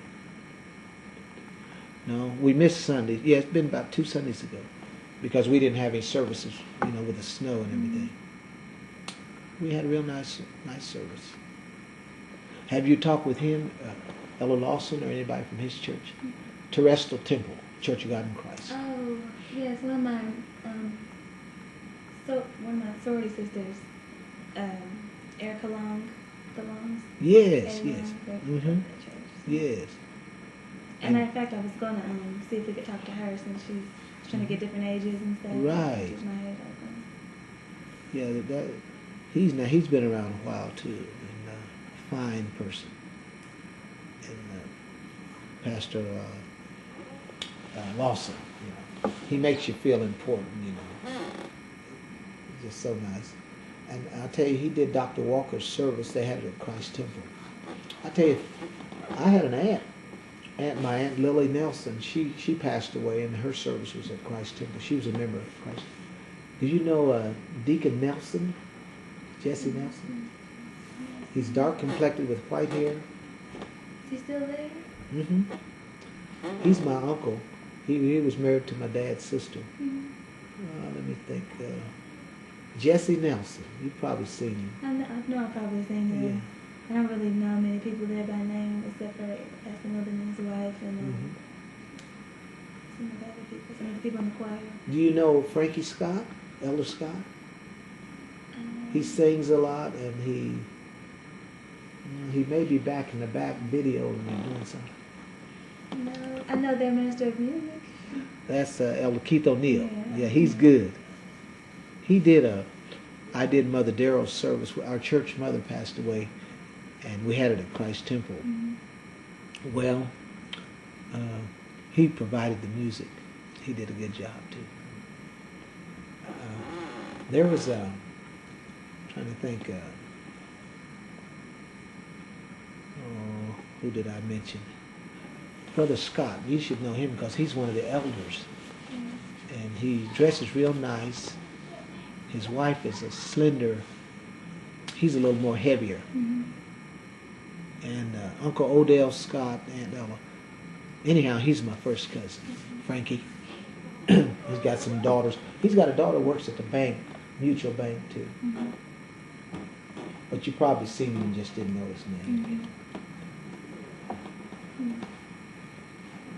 What do most people do after the church service on Sunday? I don't know about most. A lot of us go out and eat. I like to come home and take it easy on Sundays. Watch some television, just relax. Sometimes we have an afternoon service at 4 o'clock. But I like to, especially when I was working, you know. Sunday was a time that you'd be with your family, you have nice fellowship, and our daughters, they usually come, and my wife, she used to do a lot of cooking, and they'd come and eat. But now, since there's nobody but the two of us and my one daughter, we'll usually eat out. It's just too expensive for her to be cooking and over a hot stove, so to speak. So we usually go out to eat. I think she deserves that, you know. She's cooked down through the years. And I'm going to tell you, going back to the holidays, I never did finish that, but Thanksgiving, I remember Thanksgiving, turkey, and big meals, a lot of food. When my mother-in-law was living, she would cook a lot too. We'd eat at her place. And I guess that spirit jumped on my wife, she followed through with that. She'd cook meals. And we had I think it was Labor Day or Memorial Day or something. We had a cookout, here, and a lot of our relatives came. We had a nice time. We got a deck on the back and some, just a cookout,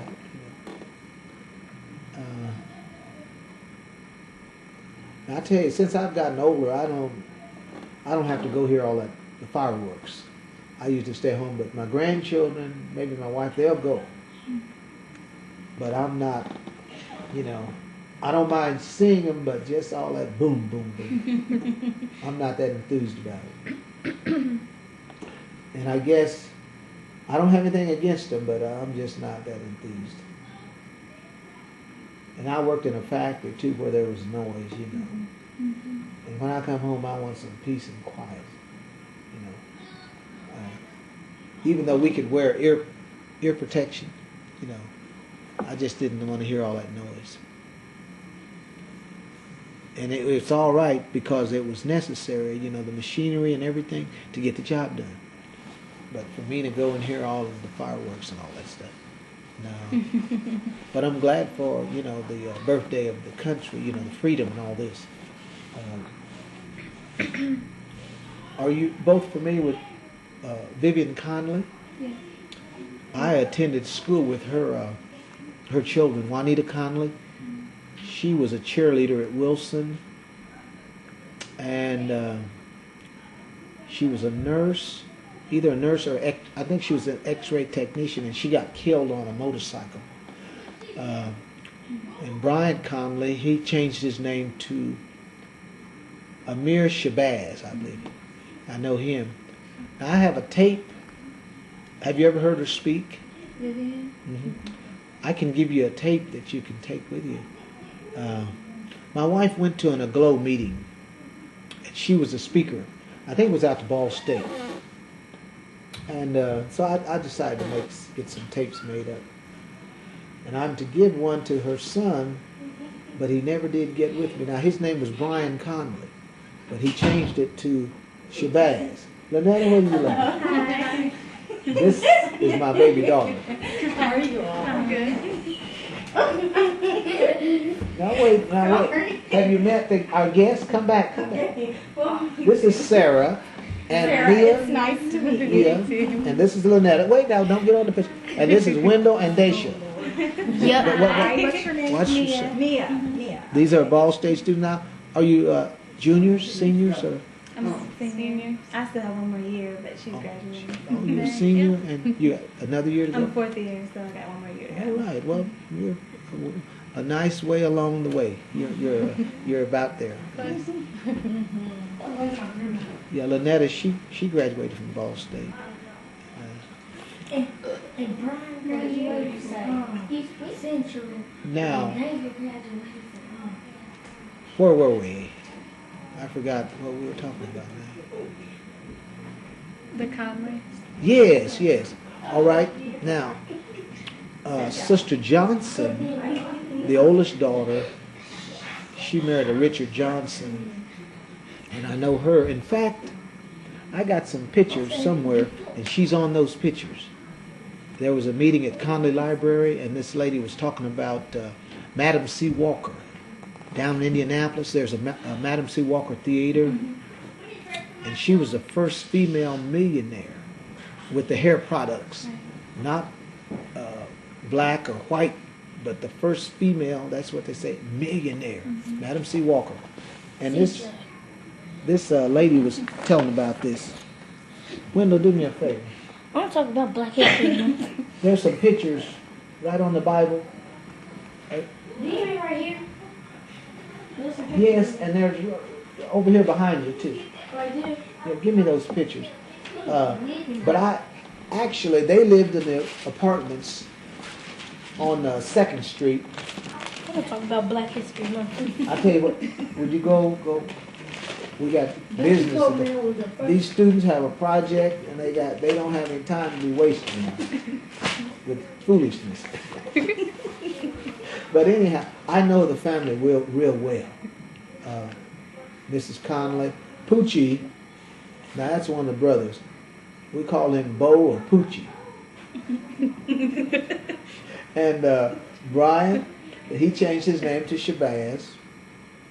And Juanita Conley and Myrna. There's a younger, she's the baby. She used to work at the telephone company. I don't know her married name, but 4 of them, no mistake. Have you heard of Greg Williams? Yeah. I went to school with Greg. In fact, he spoke at the 10th anniversary for the Muncie Times, and I got his signature. Wendell, would you go? Please. In fact, he and I ate lunch together in the cafeteria. He was the first black quarterback for Central, and he played basketball too. Fine person. And he's got a brother by the name of Mike. Now, Mike was more outgoing. He was talkative but extrovert, whereas Greg was quiet. He was quiet. He'd have the books, real studious. And what I understand about Greg was that his teacher said now he wanted to be an attorney. She said, "You can't be an attorney. You're living the projects or something like this, or whatever." And he became an attorney. So you can't always go by the teachers. And so, we were raised up together in the same neighborhood. But Michael, either he got beat up or shot or something. He's blind now, Greg's brother. And when we first started our church, our assistant pastor, Brother Delbert, went and got him. This is Pastor Jackson, Pastor Levi, Pastor Harris, and Bishop Milburn at our church in the installation of officers. And Pastor Jackson preached. I mean, he really preached too. And you'll probably, if you look through him, you'll see where he's up preaching. That may be something that the religious group may want to see. Yeah. Jessica and Eric. And I didn't think to show them when they were here. Sometimes you forget what you got. Yeah. You have so many things, you forget about all that. I mean, Is this your family with them? this is Lynetta, and this is my oldest daughter, Lisa. She lives down in Indianapolis. That's my wife. And wait a minute. No, I think that's Bessie. Yeah. That's Bessie and Lonnie. That's my sister-in-law. That's my wife's sister and the brother-in-law. Bessie's your sister-in-law? Mm-hmm. Oh. Yeah, you didn't know that? No. No. I should have said something. When you said Bessie and Lonnie, I didn't say. What it was, see, my wife, her mother was married twice. Her father was a fisher. And there's my wife's oldest, Lois, and John, and Bobby, and Phyllis, and Edna Mae. Well, unfortunately, her father deserted them when they were young. And my mother-in-law married the Lewis man. And then she had Bessie, and Mary Ellen, Irvin, and Patricia. And they're Lewis's. So, you know, they have the same mother, but a different dad. But, you know, we don't get into all of that because she's my sister-in-law, my wife's sister, point blank, you know. But I'll let you know to be more technical. You know where you're coming from. Yeah, Lonnie, in fact, he's got to go out of town. He had some death in his family down in Arkansas. He's going to, I think he said early Thursday morning, he's going to Arkansas. Yeah, we were going to go with Lonnie and Bessie to the museum this coming Saturday. All right. Down in Indianapolis? Yeah. Yeah, is that the one they postponed it? That was last Saturday. All right, that's one. This Saturday is to the Crispus Attucks. Yeah. Now, I've never been to that. They took a group down, and I'd love to go. In fact, Bishop Duncan's church, I think, is across the street from the old Christmas Attucks or somewhere in there. And I'm not that familiar. Is that Dr. Martin Luther King? Yes. Yes, down in there somewhere.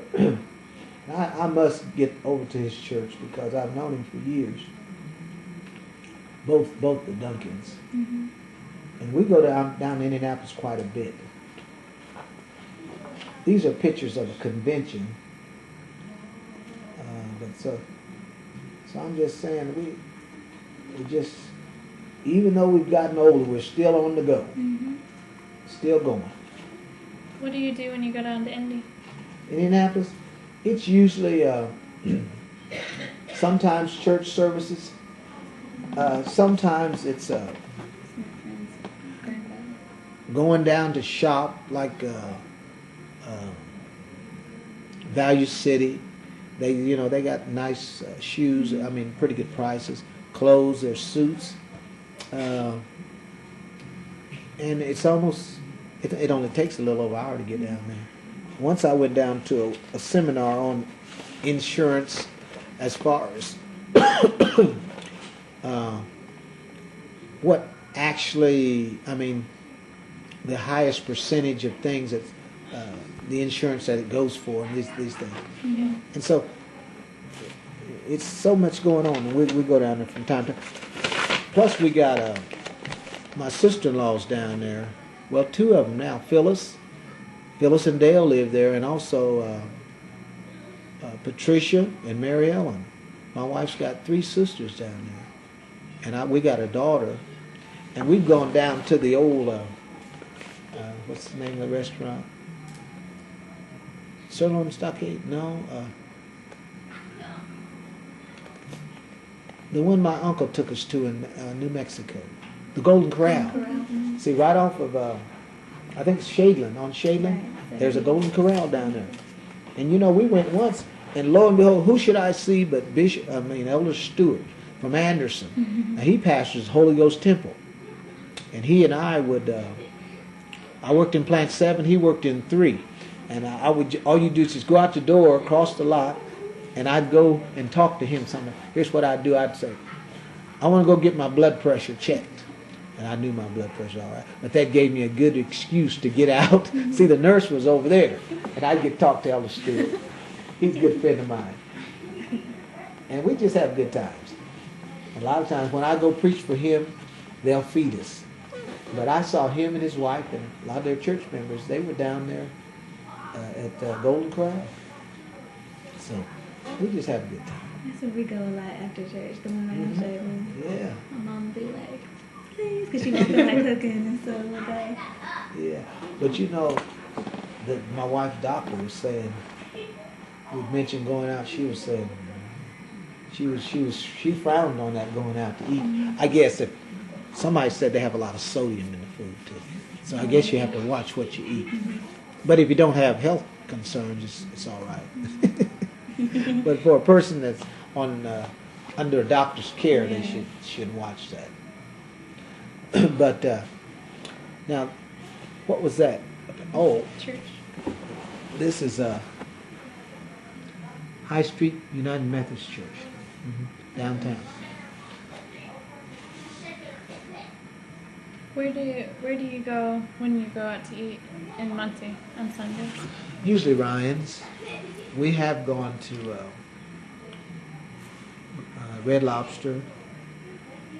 We got a minister friend from Fort Wayne, to come think of it. He's not able to come down all the time, but Elder Hayes, he used to live in Muncie, and he worked at Guide Lamp, and now he's at the truck and bus plant, and he's going to be retiring soon. And he took us out to Red Lobster. I mean, we had a nice time, and we've taken him out. In fact, we went to Fort Wayne to visit. You know where Calhoun is? Well, he lives on Calhoun Street. And you know, we went by about 4 high schools when we were there. When you first get off of, it's a bypass. All right, we take I-69 and then we take some other. It's still like the expressway or interstate. 30. Well, it might be, but anyhow, we got off and we went by a high school on the left, and then we went to his house. Then he took us to eat. And we went by, I think, about 3 more high schools, old buildings. Yeah. And they were familiar because I remember them when I was in high school. And there was, I think one of them was a Catholic school too. But anyhow, his name is Paul Hayes, and he's a member of our church.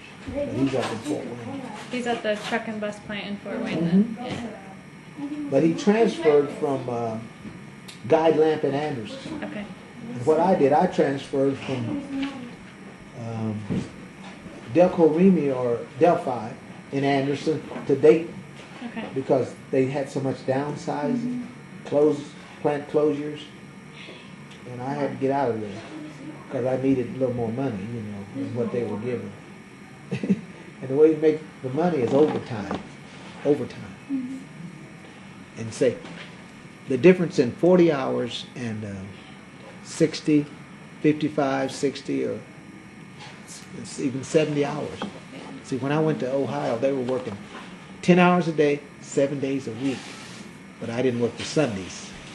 I did the Saturdays and the others. And it just turned out to be a blessing, you know. But I'm glad I don't have to get on that road. Do you know it was 93 miles from my house to the parking lot? Every day. Yes, and see, this is the west side. I had to go all the way through Muncie, get on 35, and I'd come Mount Pleasant, Economy, Mount Pleasant, what's that other city? Bluntsville, LaSanceville, Economy, Williamsburg, then Richmond, then Dayton. And when I take 75 south, I was on my way. And I would exit at Edward C. Moses exit. And I'd go under the viaduct to Wisconsin Boulevard to the plant. But God was with me, I tell you. Sisters, I got sleepy. There were times I was really sleepy. And it'd come on me just now. I'm driving, and next thing, it wouldn't be that drastic, but I would doze. But the Lord wasn't ready for me to leave here, because I'm still here. Gosh, how many years did you do that? Going to Dayton, 4 years. But I went about a year and a half back and forth. Then I got an apartment in Ohio, in Middletown, Ohio. It's only about 21 or 2 miles south. It's like going towards Cincinnati. The reason I went there, one of the men told me he lived in these apartments and he had a new house built. So I stayed there. It was reasonable, little efficiency apartment. Hey. And then what I would do, I would come home for Bible study, teach Bible class Wednesdays. Then I would go back to work, come back Fridays to go to the bank, take care of business, go back Saturday, and work Saturday evening. I'd come back home for Sunday services. Then I'd start all over again on Monday. So, but it was a little lonesome. My daughter's got me a television, you know, and had, I guess, get me company. And I had a cell phone, so I was able to keep in touch with nobody. And then, you know, another thing, there was a brother, I'll show you something, Kenny. Now, Brother Kenny really loved the Lord. And he... Dad, are you telling it all? No, just some of it. I don't think I can tell it all, Nettie. I'm just telling so much. And he was real good in the Word. And I want to know who his teacher was. Jerry and Sophie, and they lived in Middletown. They went to a Town Boulevard Church of God. And they welcomed me. And on Monday nights, I went to their Bible study. Jerry and Sophie Howard. Let me find that picture. And here's a picture of Dr. Superintendent Lawson. That's Reverend Vance. He pastors a big Baptist church, St. Luke's in Indianapolis. Dr. Kirk's. Let me show you. Brother Kenny. Here he is. See, this is Jerry Howard and Sophie. And they were the ones that I would go to he would teach Bible study on Monday nights at the Town Boulevard Church of God. This is Mommy Murphy. And this is Elder Hayes from Fort Wayne. You see the side of his head. I'm trying to find. All right. There's Brother Kenny. He's the one that worked in the plant. And if a person needs prayer, he wasn't ashamed of the Lord. He'd just pray right in public, and that's the way it ought to be. But this is when I retired. My daughter and they sort of fixed it up to surprise me, but I sensed something was going on.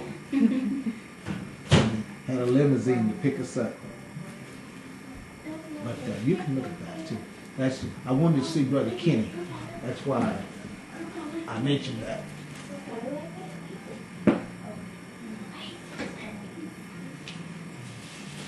Do you know Elder Pastor Edwards? New Hope? Oh, the New Hope here? Mm-hmm. No, I don't know him, but I know where that church is. Let me show you something. His daughter spoke at Ball State. Oh.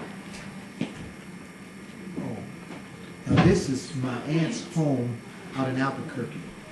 The one that was killed. They have a beautiful home. And we had a family reunion out there, and we went to see her home. Real nice.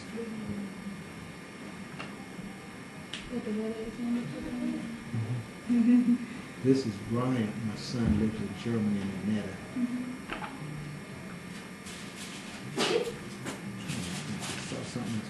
And I'll tell you something else. I got a good friend. There's Bishop Milton and Pastor Bowen, Victory Tabernacle. It's an apostolic church too. And this is Bishop Pugh. I'll tell you something about Bishop Pugh. He was born in Mississippi. And when he was born, his grandmother, or great-grandmother, prophesied, says, God is going to send you to the colored people. And see, that was unheard of, somebody from Mississippi. It came to pass. He goes to Africa. He's trying to get wells so they can get water. He goes to England, and he teaches people how to minister in the gifts of the Spirit. When people have been blind eyes open, people, tumors healed, I mean, God really uses him. Bishop Wayne Pugh.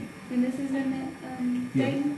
This is at Victory Tabernacle. Yeah, he comes to Muncie about once a year. You know where Wilson is, the new Wilson? Well, if you go to, say, Dr. Martin Luther King Drive, coming from the Ball State area, and you cross Memorial, you keep going all the way to Wilson, and turn right. His church sits over there. It's a fairly new church. But Bishop Pugh comes about once a year. I was communicating with him through email, and something I must have messed up some kind of way. And then it said he wasn't on my list, or I couldn't get through. So my daughter's going to have to help me to get back, put his address back in. But he's a fine man of God. And the Lord really used him. He told about a man in a wheelchair, and he was praying And he said it was like an anointing, a strong anointing was on him that day. And when he went out and he prayed for the man and just got him by the hand, and God healed that man, brought him out of that wheelchair. And I had a tape of testimonies, and people just tell how they've been healed of different conditions and things when he prayed for them. But that's what Bishop Wayne Pugh, he's out of, he lives in Smyrna, Georgia, but his church was in Atlanta, but now he just travels over. He said God called him to the nations. And he told me, he said, God has anointed you as a teacher. And he said, quit trying to pastor. He said, the harder you try, the worse they get. And he started laughing. He said, I know, because he was a pastor too. And he was telling exactly the truth. Because I figure I'm more of a teacher than a preacher. But it was a word of knowledge. See, God gave him that. And it's just, I mean, if you ever get a chance to be in his meetings, when he comes to Muncie, go. I mean, just to see God use him, you know. So he has the gift of prophecy too? Oh, yes. Yes, he's in the prophecy. The guy whose grandmother? Mm-hmm. Okay. Yeah, he prophesies. And what it is, he'll go to a person and tell them about themselves. Right. They don't have to come to him and say, well, would you pray for me? I got this condition. No. He'll go to them and tell them what's wrong with them. What's his name? Wayne Pugh. P-U-G-H. I got a flyer. I'll tell you what, maybe when the meetings you have like at out to Schaefer, I can bring you his a newsletter or something about him. Okay. But in fact, it used to be a picture of him and his family, and I think they took it down or something. Him and his wife, and they got 2 sons and a daughter.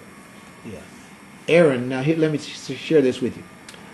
He said Aaron was like, colored people? What do you mean? What color are they? See, he was a teenager. He didn't know what Bishop Pugh said. I know what they're talking about. I'm going to tell you what, I think I got some tapes. Do you have time to listen to a tape sometime? I don't mean tonight. I might let you use a tape.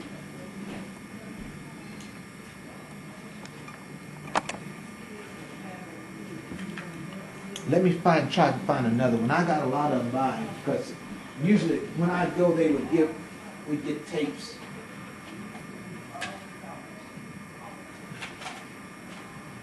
And if I don't find any here, I'll try to give you one. No, I got them, Randall.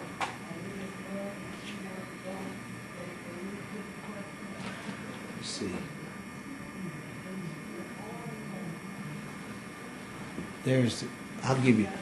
Let you listen to those.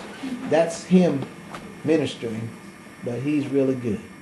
Bishop Wayne Pugh. And then I got one of some testimonies of people who've been healed. And I mean, it's just nothing like, God. And so, Bishop Wayne Pugh. This is another one, but this is Pastor McClure. Evidently, this minister was speaking at a meeting. They were all together, but it's not by Bishop Pugh, so I won't give you that one. See, I tell you, I may get off on something. But it's so much, when you experience a lot and you go through life and you've been able to live some years, there's a lot of things that happen in life.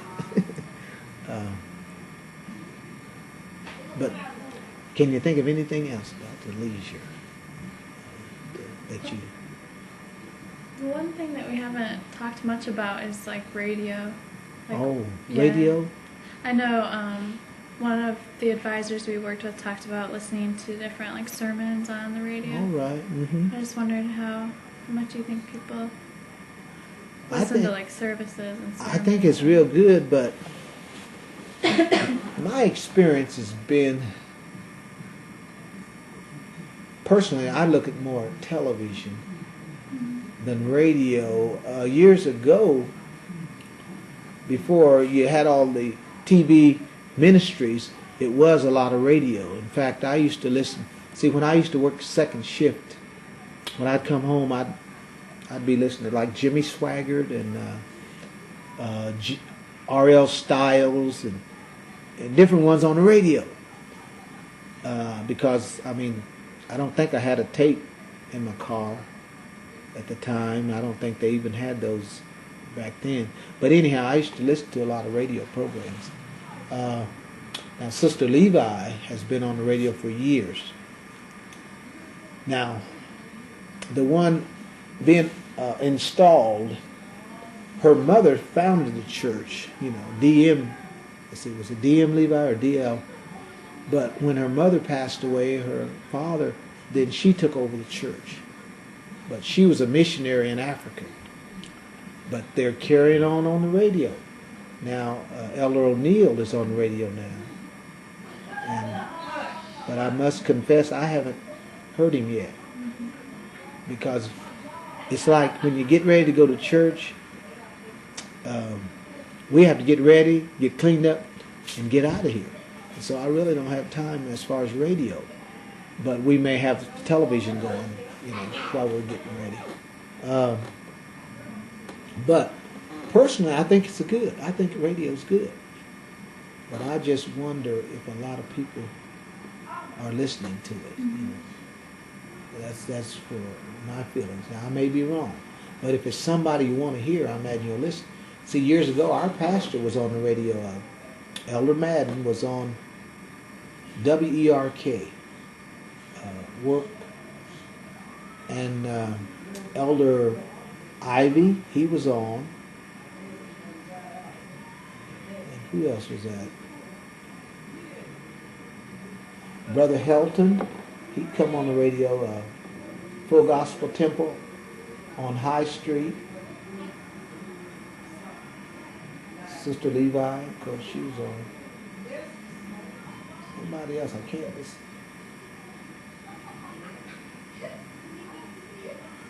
But anyhow, there were, you know, it was more, I think, people on the radio back then. I won't say more, but we listened to it more. And now I think more people listen to television and the VCRs and the is it DVDs, all these things now. Have you heard of Hughley? D.L. Hughley, the comedian I'm talking about? I worked with his cousin. And I think his picture is, when I retired, I got some pictures. His name is Alan Hughley. Let me show you him. So the Lord has blessed me to meet some people now. When I went to Ohio, trying to find this picture.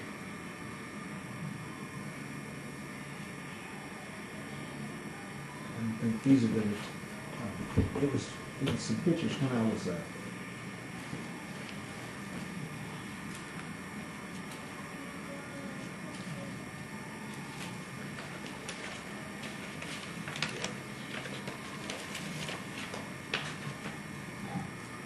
this is my nephew out to MCL, Joe's son, Maurice. He's going to Purdue, be an engineer, I guess. And this is a picture of Middletown, Ohio. It's when you go in. What am I looking for? Hughley.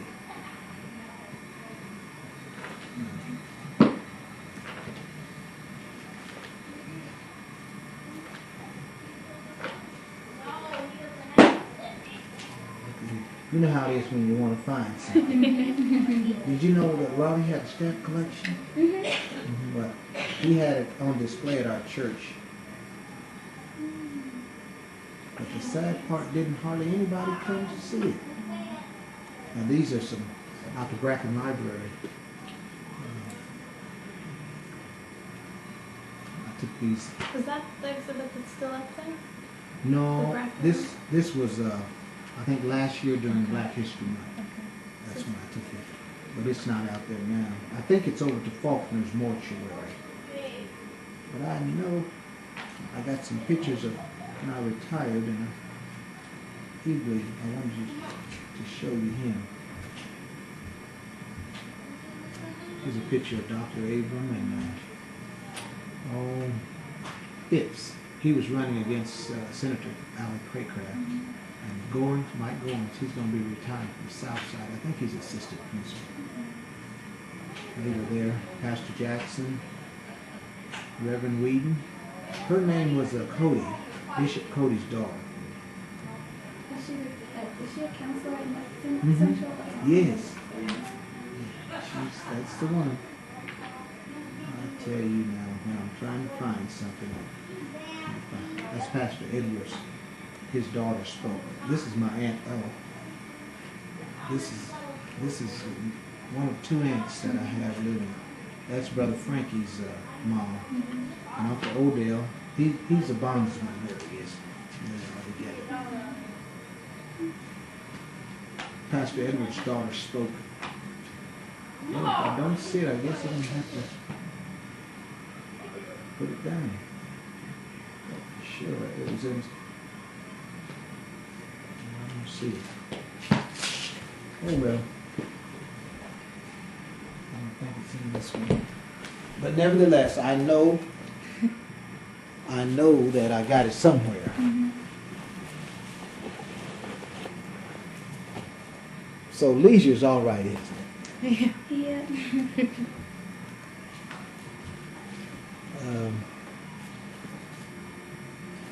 Out of the week, do you think people spend most leisure time on Sunday in the afternoon, or like what's I think so. I'd say Friday evening or Sundays. I know that seemed how it's been with us. We just take it easy and enjoy ourselves. I tell you what, too. I used to play football, so I like to watch professional football, too. I'm going to show you. This is Elder Cates and his wife. And what happened, they live in Georgia, Powder Springs, Georgia. And Mother Darrell passed away, and I did the services. And they came, and we went out. We took them out to dinner at Red Lobster's, and when they were here, we took pictures of them. So that's he and his wife. And we were back in school together. So we're still friends. That guy up there, he goes to Union, doesn't he? Yeah, I think so. I've seen him a few times. He stays right across from Schaefer Chapel. Okay. See, this is Union back here. I got a picture of Schaefer somewhere down here. This is Midtown Church of Christ. And this is St. John's Hospital over in Anderson. There's Central. There's two of my daughters. It's Ball Hospital. There's Schaefer. This is the field house. See, my brother-in-law has a picture of churches where I thought, well, I'll take some. I'll do that myself. There's Trinity Methodist, Philadelphia. Let's see, Seventh-day Adventist. And there's Schaefer Chapel. So I think Sunday would be the day for leisure. And you know, the Bible tells of taking a day off. Remember the Sabbath day to keep it holy. And we should take a day for our bodies to rest. Now, I heard that good teacher speaking, and he said the word Sunday has a lot of paganism behind it. Sun, the sun god and all this. But that is the day that we use for worshiping. But just the word Sunday, you know, let me shut the door. Getting a little loud.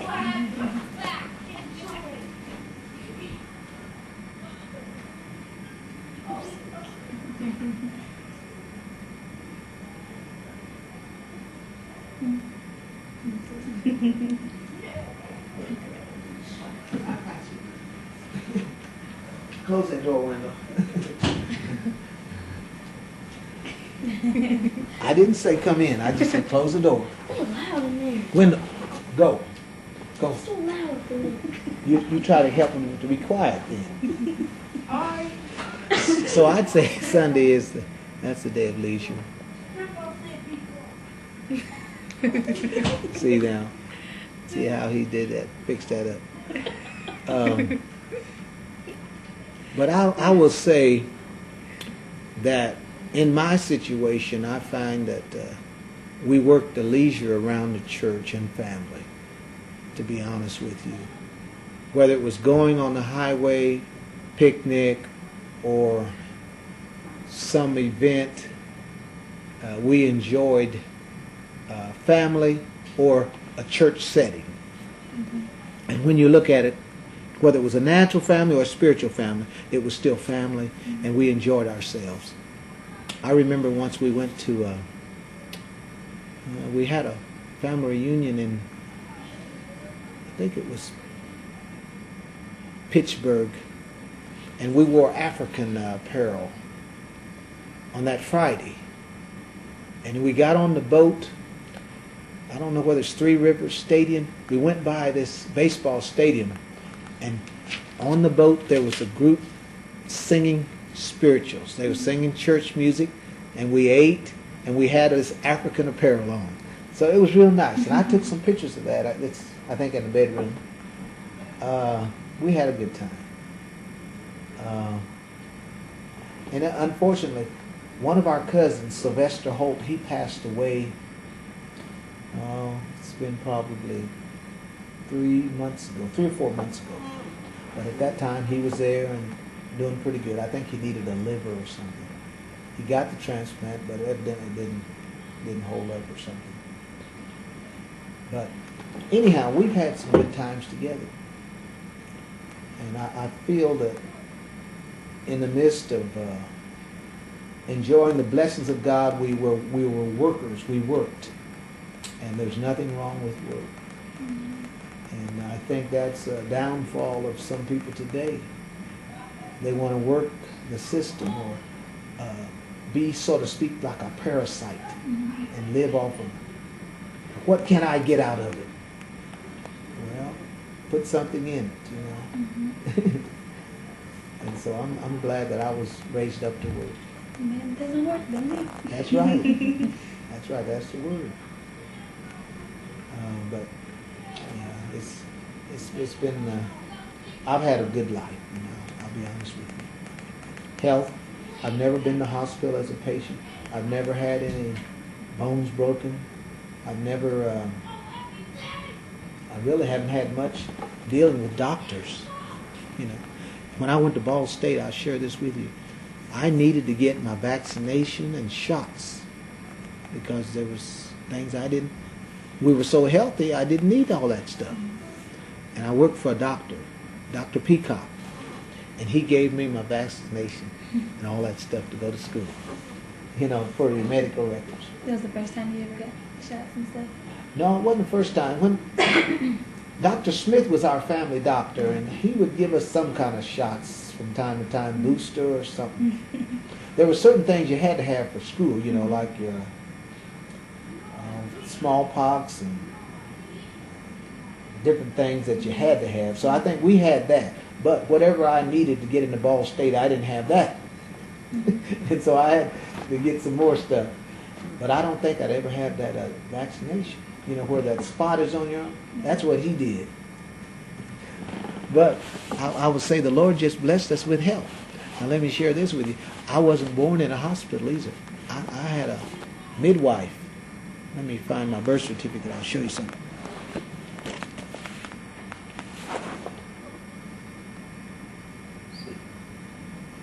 Anyhow, it I don't know where it is down here, but it's somewhere.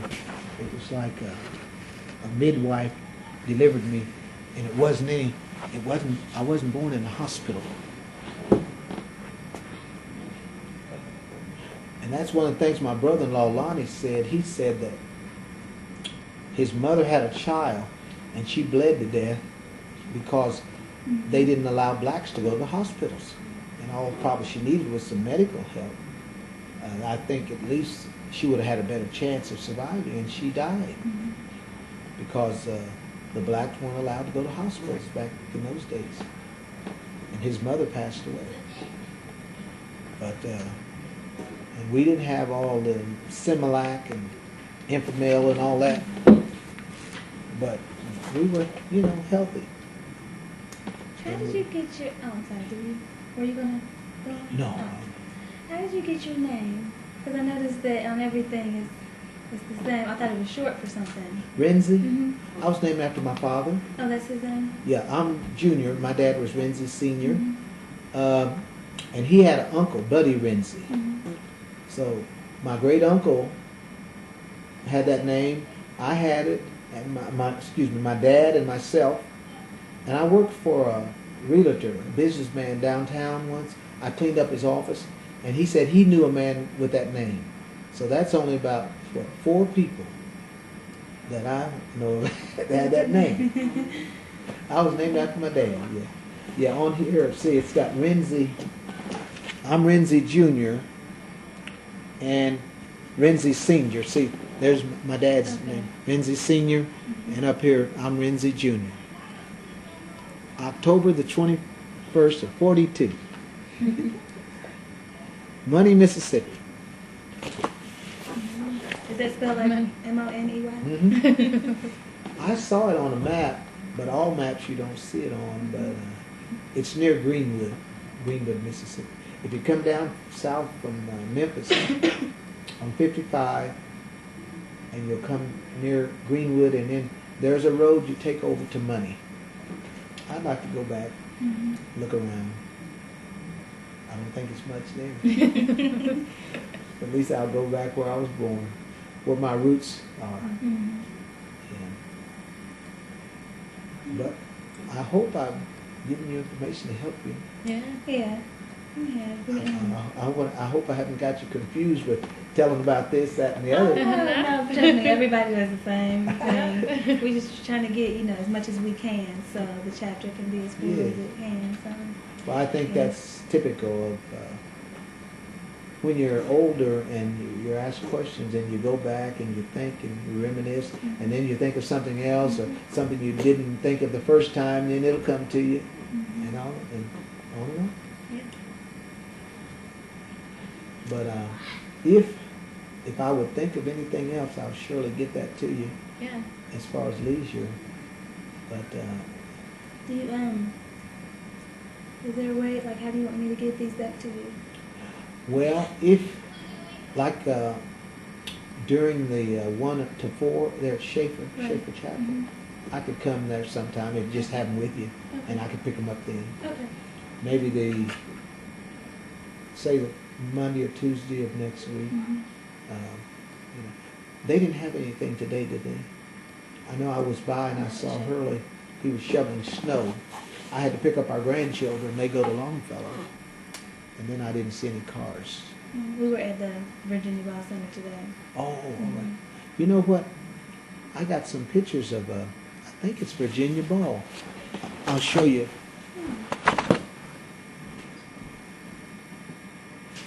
Usually we only go to Schaefer on Mondays.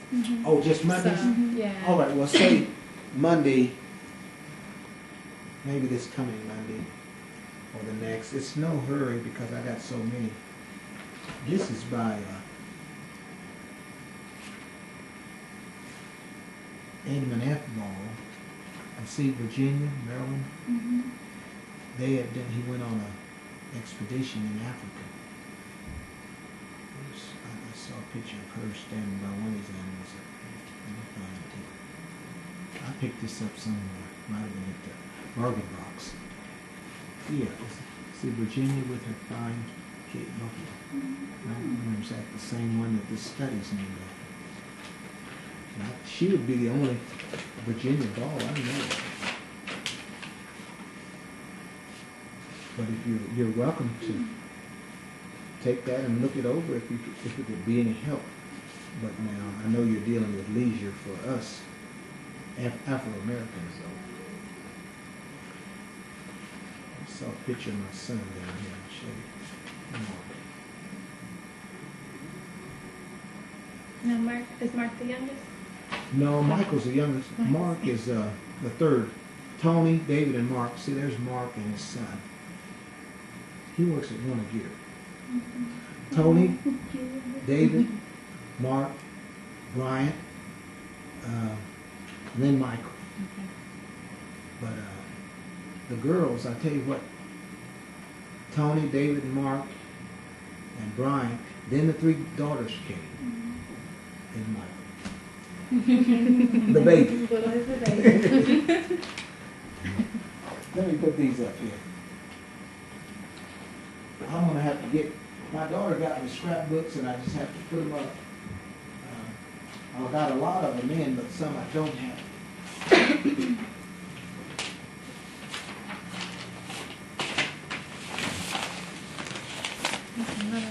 All right.